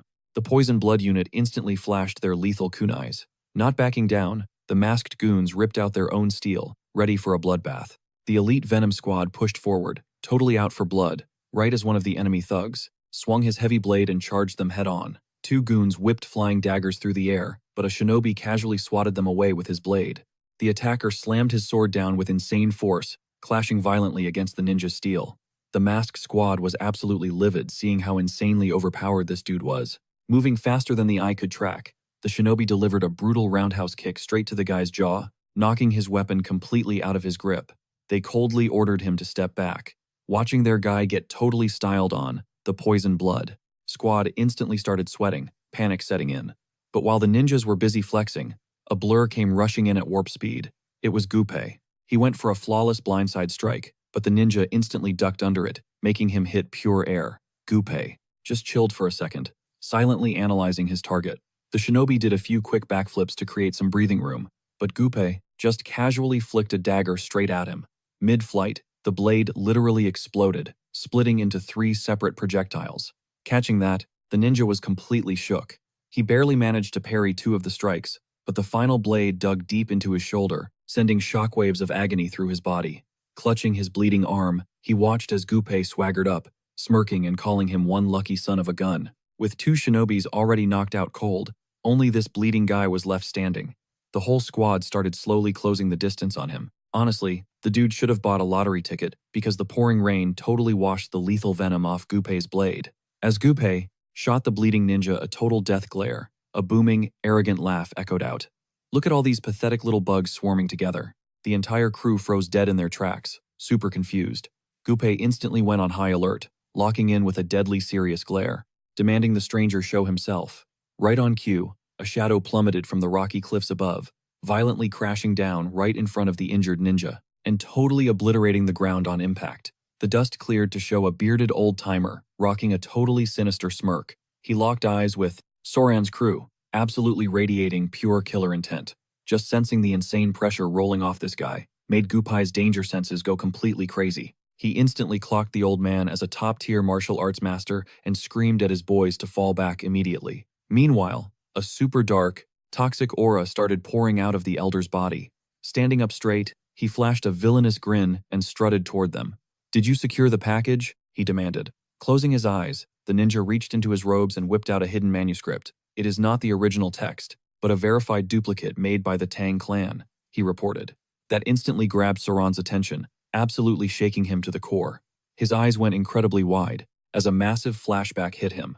The Grand Patriarch had explicitly warned him that this specific manual was something only truly twisted, wicked people would ever try to hunt down. Zoning in on the cover, it clicked. This was a direct copy of the forbidden text. His grandpa was secretly studying the last time he saw him. Meanwhile, one of the knocked-out ninja bodies laying in the dirt was completely tied up. Chilling right next to him, Soran dropped a massive bombshell on Gunpei, that ancient book. Just a knockoff of the legendary Toxic Arts Manual. The Bloodhand's ultimate secret. Gunpei froze. Pure, unadulterated fury instantly flooded his eyes as his jaw clenched hard enough to shatter glass. The assassin handed the grimoire over to the twisted old man, who cracked it open, a bone-chilling smirk creeping across his wrinkled face. Gunpei's knuckles turned paper white from gripping his fists so tight. Who in their right mind would actually hunt down something this messed up? "Who the hell are you guys?" he barked. But the geezer totally ignored him, just calmly flipping through the cursed pages. "Exactly as I thought. Since it is just a bootleg, it perfectly outlines the combat stances. But the actual core mechanics are totally missing," the old man muttered under his breath. "Even so, this is plenty to work with." He slammed the cover shut, looking way too pleased with himself. "Might be jumping the gun a bit, but honestly, there is absolutely zero better way to announce our massive comeback," he sneered, his smile totally unhinged. Then he dropped the ultimate command. "Bloody glory. Unleash the blood cultivation arts. Wipe every single one of them off the map." A savage grin lit up Bloody Glory's face as he locked in, swearing to finish the job. Right beside his boots lay the lifeless body of his fallen squadmate. He hovered his palm over the corpse, dialing in his focus. Seconds later, a sick, crimson aura started pulsing violently from his fingertips. Then it happened. Raw blood blasted straight out of the dead guy and spiraled right into his hand.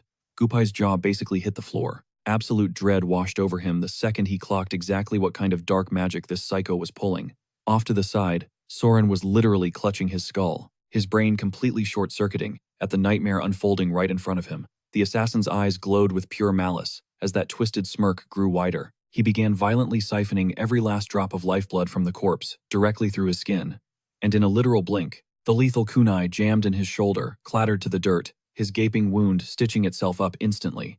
The old geezer just threw his head back and cackled like an absolute maniac, manifesting a swirling orb of raw power in his palm. His predatory glare gave it all away. This wasn't just some random thug, but a high-ranking elder, straight out of the notorious blood cult, the legendary Daggerclaw Blood Falcon himself, Lord Ganak. Soran instantly snapped out of it. He locked his jaw, ripping out his own blade, ready for war. That immediate flex grabbed Ganak's attention, and catching a glimpse of the kid's peak physical build, the freak actually started drooling. He licked his chops, his gaze practically vibrating with greed. It had been way too long since he last drained the fresh, untainted blood of a youth. The storm kicked into overdrive, rain pouring down as Ganak casually tucked the stolen grimoire deep into his robes. Flashing a sadistic grin, he barked at Yulan to bag them all alive. Because honestly, nothing hits better than harvesting that ultra-rare, high-tier young blood. The assassin gave a quick nod before they both blitzed straight toward Soran's squad. Soran gripped his weapons tighter, every single survival instinct in his body screaming at him. Face locked in absolute dead serious focus, he ordered his crew to trigger the 5-point annihilation array. There was zero chance they were letting these monsters lay a finger on Soran.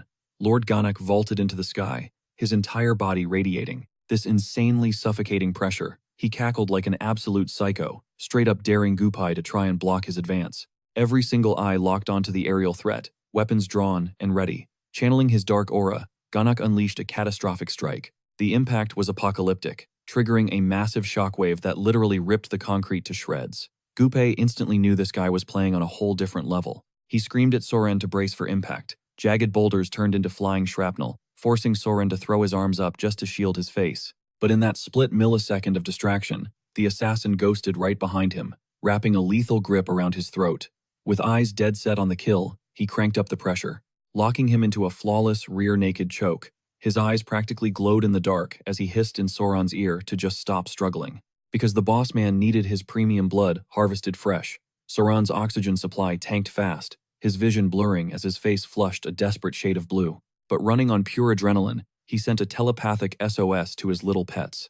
A swarm of tiny, vicious centipedes swarmed out of nowhere and ambushed the choke artist. They sank their fangs straight into his wrists and jugular, forcing the assassin to instantly break the hold. These little bugs were absolutely going to town on him. Kind of cute if you ignore the deadly venom, honestly. The assassin was completely tripped up, violently shaking his arms, trying to process what the heck was happening. Out of nowhere, a flying dagger sliced through the rain and embedded itself straight into the freak's skull. Sauron was stunned. His loyal centipede squad quickly scurried back to safety, while the assassin's lifeless body randomly erupted into roaring flames. Sauron shielded his eyes from the blinding heat, his brain desperately trying to piece the chaos together. Suddenly, a familiar voice shouted his name over the blazing inferno. He whipped around, his eyes totally lighting up with relief. It was Juan, the badass clan elder and absolute alpha of the Wolf Syndicate. She was the sniper behind that clutch dagger throw. Her face went dead serious. Wolfgang's jaw locked as he immediately clocked the heavy vibes. Gupei's squad was already knee-deep in executing the legendary 5 Poisons Annihilation Array, leaving the newcomers totally in the dark about how things escalated this fast. Without hesitating, Gupei's elite units swarmed Ganak from all angles, but the monstrous elder just casually snatched one of the warriors by the throat, a psychotic grin spreading as a wave of toxic, dark energy exploded outward. He snapped his neck toward the new arrivals. Sweating bullets, Sauron finally yelled out the horrifying truth. They were up against a literal blood cult elder.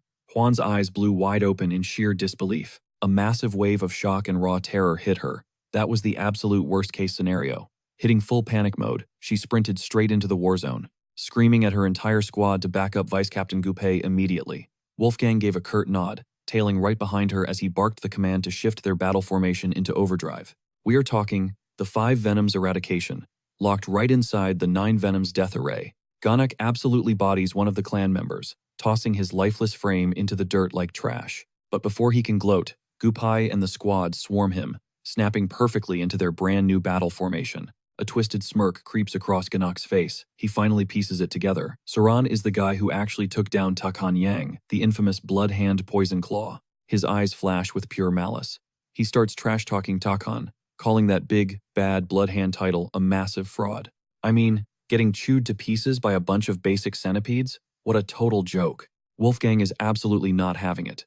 Disgusted by the old creep's vibe, he barks at him to shut his mouth. He straight up tells Ganak his fate is sealed, he is getting buried right here, right now. But that threat? It just makes the psycho smile wider. He completely loses it. Thick, suffocating demonic energy explodes from his core. He dares Wolfgang and the crew to pull up if they have the guts. The sky rips open, heavy rain pours down, and sparks fly. It is go time. Chaos hits fast. One of the clan members takes a brutal hit. Sauron scrambles to patch up his bleeding arm, while the guy grunts in sheer agony. Sauron begs him to hang in there. His hands are shaking as he wraps the wound. Things are looking insanely bleak right now. The squad is running on fumes. Suddenly, Ganak lunges, snatching another clan member right by the throat. Flashing a demonic grin, he activates his foul arts, literally draining the lifeblood out of the poor guy. Watching this drops the team's morale to absolute zero. This blood cult freak is literally using them as health potions. Fully recharged, Ganak launches a lethal strike straight at Juan. The impact sends Juan flying, smashing violently into a massive tree trunk. Still wrapping bandages, Soren snaps his head up, panic setting in. Juan crumples to the dirt, gritting her teeth as intense pain wrecks her body. Sauron drops everything, spinning around to check on her. Rushing over, desperate to make sure his future wife is okay, he grabs her by the shoulders. He frantically asks how bad the damage is. She tries to play it off cool, whispering that she is fine. before immediately coughing up a mouthful of dark blood. She tightly grips Soran's hand, completely catching him off guard. Her eyes are heavy with exhaustion as she looks up at him. She begs her future husband to fall back to the estate and call in the cavalry. She spits hard facts they simply do not have the firepower to drop Ganek right now. Soran grinds his teeth, pure frustration boiling in his veins. The worst part? He knows she is absolutely right. Boom. Ganek strikes again, sucking dry yet another poor soul from the clan. Gupe and the front line are forced to scatter. The reality check hits hard. Soran is dead weight in a high-level clash like this. Wolfgang, sweating bullets, orders Soran to dip out and grab backup before they all get wiped. The veteran promises that, by some miracle, he will hold the aggro and keep Ganek busy, but Soran needs to move right now. Soran just freezes, staring at his battered squad. With sheer desperation in his eyes, he gives a heavy nod, swearing he will make it back at record speed. But he hesitates, admitting his footwork techniques are basic at best. He is terrified he will not make it in time. Before he can even finish doubting himself, Juan pulls him into a tight hug, tears welling up in her eyes. Flashing the warmest smile, she tells him she believes in him 100%. She knows the insane grind he has been putting in behind the scenes. She makes him promise that when this is all over, they will go hunting for rare venomous bugs together again. Soran is left completely stunned. Juan gives his shoulders one last reassuring squeeze. She orders him to run, no looking back. Without skipping a beat, she charges right back into the bloody meat grinder to back up the team. Soran stands there, glued to the spot. His mind is racing, his heart shattering. The sheer helplessness is driving him insane, but he bites the bullet and finally makes a break for it. Drenched in the pouring rain, he sprints blindly toward the clan estate. He is gasping for air, every single step feeling like he is dragging a ton of bricks. His legs give out. He eats dirt, collapsing hard as a swarm of his tiny pet centipedes scurry out from his sleeves. Believe it or not, these little creepy crawlies actually try to hype him up. He takes a breath, gently petting one of his bugs, but reality sinks in. Even if he burns his stamina using his Lightfoot arts, it is still a half-day trek to reach home base. And let us be real, the clan's heavy hitters are not even in town. Even if he sounds the alarm, the backup will not make it in time. The storm rages harder. Kneeling in the mud, Soran stares into the void. A dark realization hits him like a truck. Why on earth did they actually send him for help? The truth clicks. It was a suicide mission for them. They just wanted to guarantee he got out alive. His fists clench so hard, his knuckles turn white. They sacrificed themselves because he is the rookie, the weak link, the kid who needs protecting. He questions everything. Is this what Muram chivalry is actually about? His mind flashes back to the clan leader. That genuine, warm smile when the old man told him he was officially one of them. That word family echoes in his head on a loop. He always had imposter syndrome, convinced he was just an outsider crashing at their place. A flood of memories washes over him. All those epic moments, Juan and the crew laughing, reaching out to pull him up when he was down. They never saw him as a stray. They always saw him as blood. Sitting there in the storm, a deep, burning sense of shame washes over him. He was the only one who felt like a total outsider in this family. Soran flashed a smirk, gently rubbing one of his pet centipedes. It hit him hard. These guys were way too soft-hearted to be a ruthless assassin clan. Pushing himself up, his eyes locked in with pure resolve. It was time to rescue Mom. The little crawlers let out the cutest chirps, totally hyping him up. Soran dashed forward, absolutely dead set on pulling off this rescue mission. He needed a big brain play. Those blood cult freaks literally healed themselves by draining people dry. Luckily, this forest was an absolute goldmine of toxic frogs, lethal plants, and venomous reptiles. Sprinting through the brush, Soran suddenly slammed the brakes. Right in front of him, a massive snake pit. He stayed dead silent, gears turning in his head. The whole crater was absolutely crawling with vipers, practically glaring daggers at him. Catching the scent of the enemy, one of his baby centipedes started tweaking, getting totally aggressive. Stroking its shell with a chill smile, Soran told the little guy to stand down, promising he had this under control. He plucked the bugs from his jacket, dropping them on the dirt. One instantly snoozed, while the other two literally started crying. Wasting zero time, Soran ditched his pets and sprinted straight for the pit. Without hesitating for a split second, he swan-dived right in, instantly pulling all the aggro. A cocky grin spread across his face. He was the main character, absolutely flawless, and he was doing this his way. These blood-spotted reptiles went by the name floral snakes. Sure, they looked kind of aesthetic, but make no mistake, they were lethal vipers. The moment Soran touched down in the nest, dozens of them swarmed him, instantly coiling, tight around his limbs, sinking their fangs into his arms and calves. Now, unlike your standard venomous snakes, rocking those massive front hooks, these specific variants had tiny venomous teeth, tucked way back by their molars. making it super tough for them to actually inject the poison. But strictly talking toxicity, they were easily East Asia's deadliest ground snakes. Sweat beaded on Soren's forehead, but he just smirked, daring the reptiles to bite him harder. One latched viciously onto his hand. He locked eyes with it, grinding his teeth as the sheer pain flared up. It was crazy obvious their venom outclassed a black mamba, but thanks to the Tang family's inner energy control technique, he could tank the poison, so he was chilling. Meanwhile, the baby centipedes, totally stressing over their bug dad, peeked over the edge and started squeaking at him. Soren yelled back, telling them to hold on and stay cool, promising he'd be out of the pit in a flash. But suddenly, his eyes shot wide open. His entire arm was absolutely covered in bite marks. Seeing the damage, he figured he had soaked up enough venom. With a completely calm face, he turned around, ready to dip. But out of nowhere, he realized he was totally stuck. Confusion flashed across his face. Glancing down, he saw the massive pile of snakes had wrapped his legs in a literal death grip. Soren froze, completely blindsided by this plot twist. Panic started creeping in as he gritted his teeth. This definitely wasn't on his bingo card.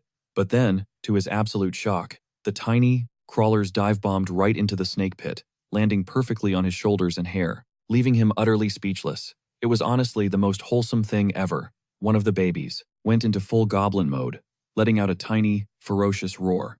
Soren just stared at it, totally baffled. A snake locked its sights on the bug and let out a nasty hiss, which only made the baby centipede infinitely more furious. Its patience literally snapped. Flashing a savage glare, it launched off Soren's head, sinking its mandibles straight into the reptile, body slamming the snake into the dirt with insane force.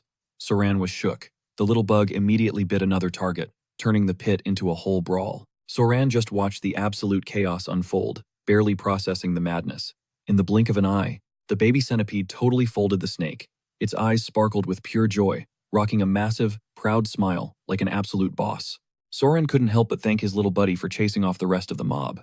Crouching down, he realized his pets had just been super stressed about his safety. He started rubbing the little powerhouse's head, a huge smile breaking across his own face. The tiny crawler scurried right back up to his hair, instantly passing out with a happy grin. Soren made the call it was finally time to head back to Mom. Meanwhile, back at the absolute bloodbath, Juan was running on fumes, but her eyes blazed with unbreakable resolve. Dozens of their clan fighters had already hit the dirt, while a squad desperately circled Ganak. The villain just casually lifted a dude by the throat and, firing up his dark arts, sucked his blood dry to completely recharge his HP. Juan knew the math. If this kept happening, every single one of them was getting wiped out. Thick foam started bubbling from the mouth of the guy crushed in Ganak's grip. His grip tightened, literally siphoning the life right out of his prey. A sick, glowing smirk crept across his face as he bragged about how totally effortless this was. Drenched in sweat and running on absolute fumes, Juan ground her teeth. Ganak just laughed in their faces, taunting the crew, begging to know if anyone actually had the guts to step up. But Juan, she wasn't backing down. Snapping her whip ready, she tossed out any thought of running. She was locking in for the fight of her life, desperately praying. Soren had already made it to safety. Planting her feet, she barked out the command, keep all eyes locked onto Ganak and stay totally out of his strike zone. With the downpour finally easing up, she signaled her squad to fire off. One more flare for backup. One of her guys gave a quick nod, but Ganak? He just stood there, grinning like an absolute psycho. Out of nowhere, one of the clan elders stepped up. Locking eyes with one, he deadass pleaded with her to fall back and find Soren. Her jaw basically hit the floor, but without missing a single beat, she shut that idea down hard. The whole squad immediately started protesting. There was zero chance they were letting a direct heir of the legendary Tang clan abandon her people in the middle of a bloodbath. If she died on their watch, how could they ever look the patriarch in the eye again? Ganak just crossed his arms, soaking in the drama. The elders practically begged Juan to bolt, but she stood her ground, completely refusing to ditch her family. That wholesome moment? Yeah, it totally killed Ganak's vibe.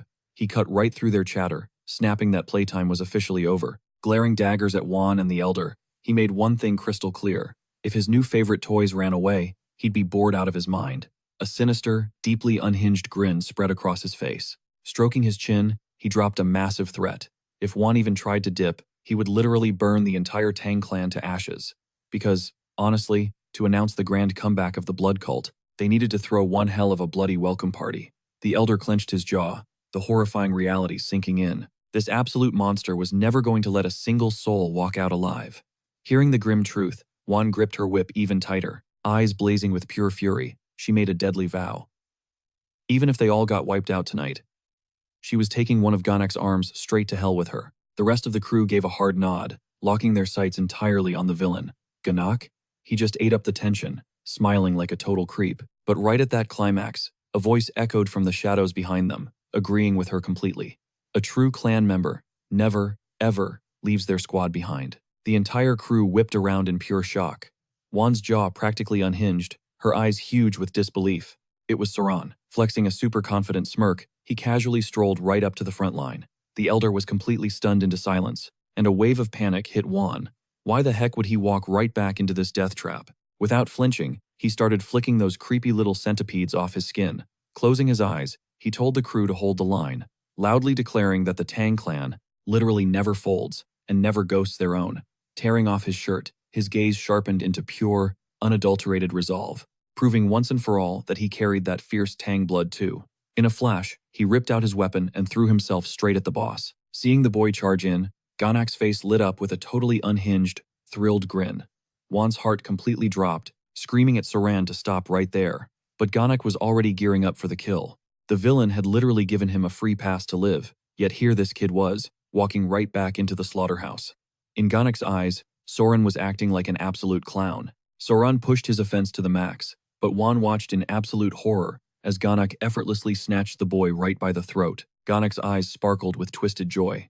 Reaching out, he beamed at the fact that Soran was basically hand-delivering his own vital fluids. He slammed his palm straight against Soran's core, eager to taste his power, forcing the kid to grit his teeth in agony.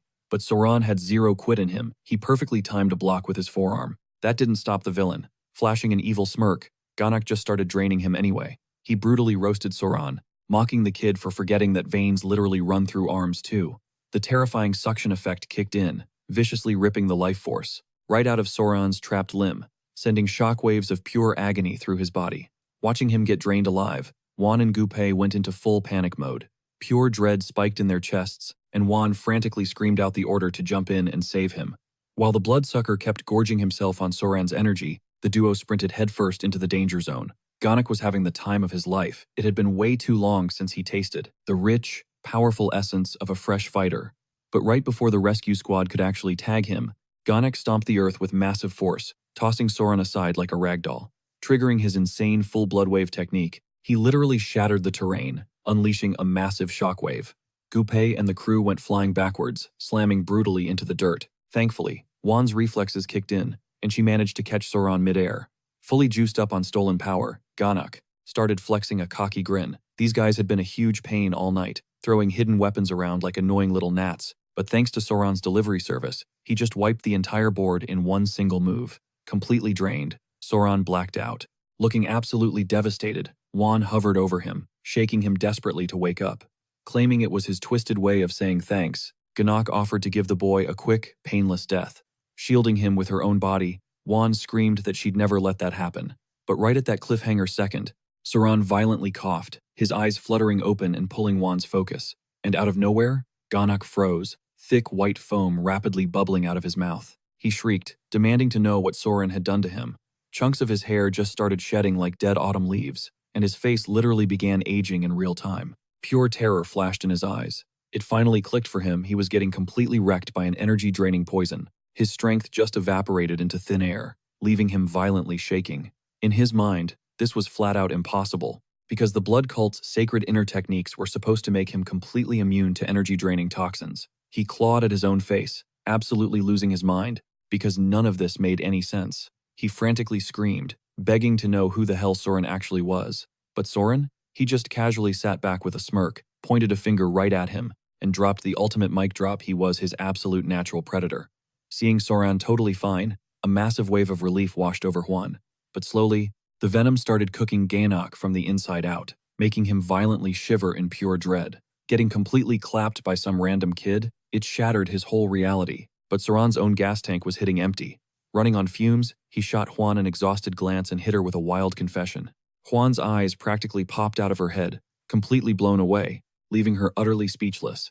Meanwhile, Ganak locked his unhinged, fury-filled eyes dead onto Soran. Cold sweat dripped down his face as he aggressively ground his teeth. He had zero clue what kind of cursed magic Soran just pulled on his body. Panic fully set in, because the second he absorbed Soran's blood, his own body completely stopped taking his orders.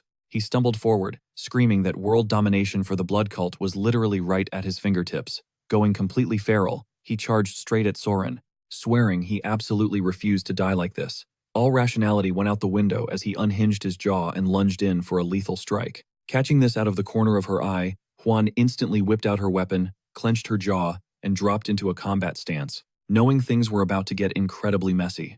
Right before Ganak could close the distance, she sent her whip snapping through the air with insane speed, coiling it directly around his throat and unleashing absolute agony.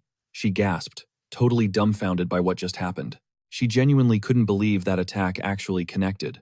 Desperate, Ganak clawed at the leather with both hands, violently trying to rip himself free. A literal shadow demon, an elite martial artist like him, completely failed to dodge a basic strike.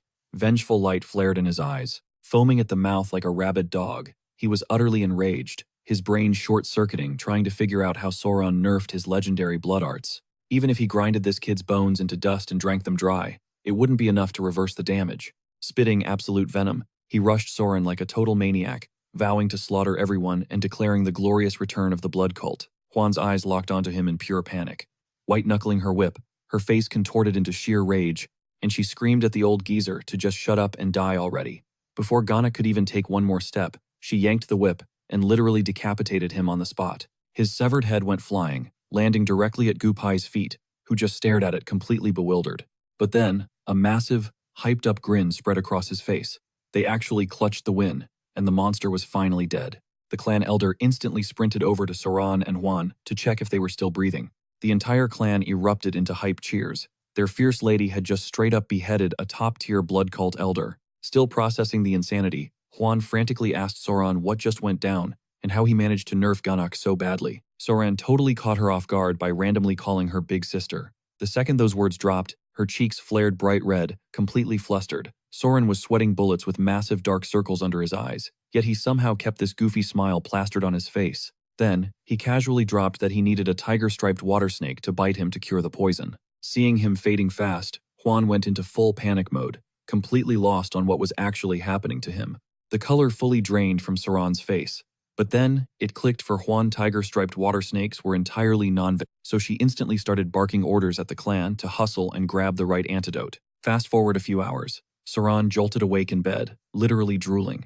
He blinked wildly, totally disoriented about where he even was. Catching him stir, the Great Patriarch zeroed in on him, warning him to stay totally still. Juan was also chilling in the room, keeping watch. Shock crossed her face when she realized Sauron literally couldn't twitch a muscle. The dude was face-planted on the mattress, stiff as a board. Beyond confused, he croaked out, asking what kind of messed up situation this was. The Patriarch just locked in, channeling an insane surge of energy directly into Sauron's spine. Juan finally let out a massive sigh of relief now that he was actually awake and talking. Then the Patriarch dropped a massive bomb. It had been a full 10 days since Sauron passed out cold. Our boy was absolutely shook. Flashing a warm smile, Juan told him that because of his clutch move, she managed to slice off that absolute creep's head. After the fight, they had to drag his completely limp body all the way back to the clan estate. The venom in his system was so brutal that if the grandpa hadn't pulled up early, it would have been an absolute tragedy. Sauron audibly gulped, sheer panic flashing in his eyes as he suddenly remembered, getting tagged by a snake in his past life. Bro literally almost died 2 times just from snake bites alone.